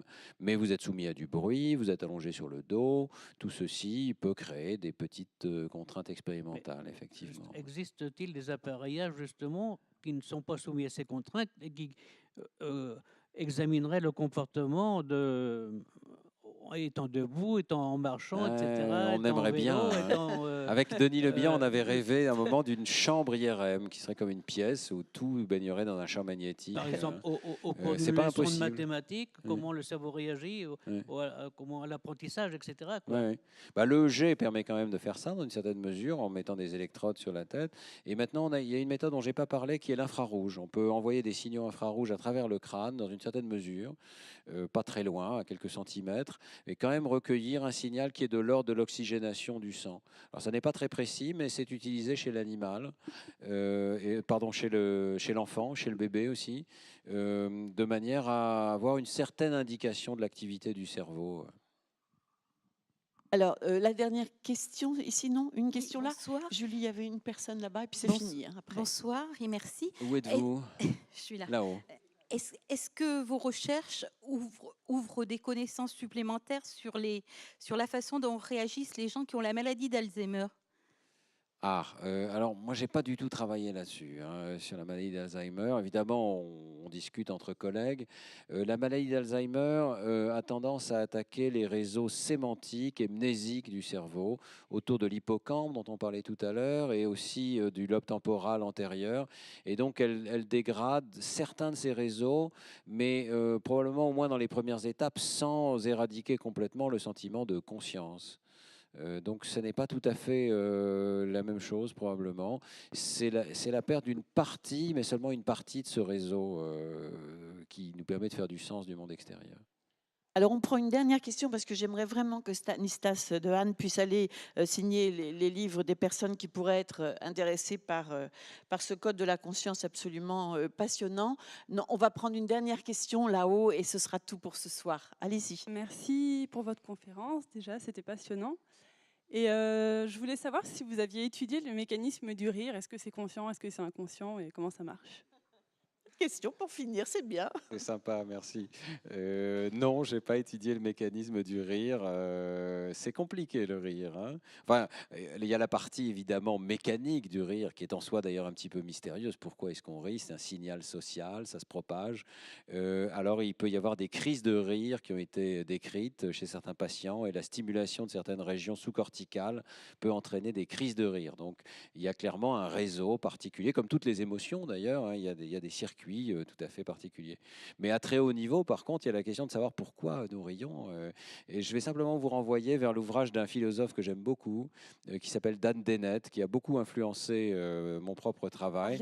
Il a écrit un livre qui s'appelle La conscience expliquée, il y a déjà pas mal d'années. En français, c'était Consciousness Explained en anglais. Un titre formidable d'ailleurs, parce qu'il faisait semblant d'expliquer la conscience, alors qu'en fait, il expliquait le problème de la conscience. Donc, c'était astucieux et c'était un best-seller. Mais c'est un très très bon livre que je vous recommande. Et récemment, il a écrit, mais uniquement en anglais pour l'instant, un livre qui essaye d'expliquer ce qu'est l'humour et pourquoi l'espèce humaine semble être la seule à avoir de l'humour. Je ne vous dévoile pas le secret, mais j'ai trouvé ça très astucieux et très plausible en fait. Et il y a un programme de recherche qui est proposé dans ce livre pour étudier ce que c'est que l'humour. Voilà. Bon, on a besoin d'une traduction très rapide de ce livre dans les périodes que nous vivons actuellement. Un grand merci à vous, Stanislas Dehaene. Vraiment, merci.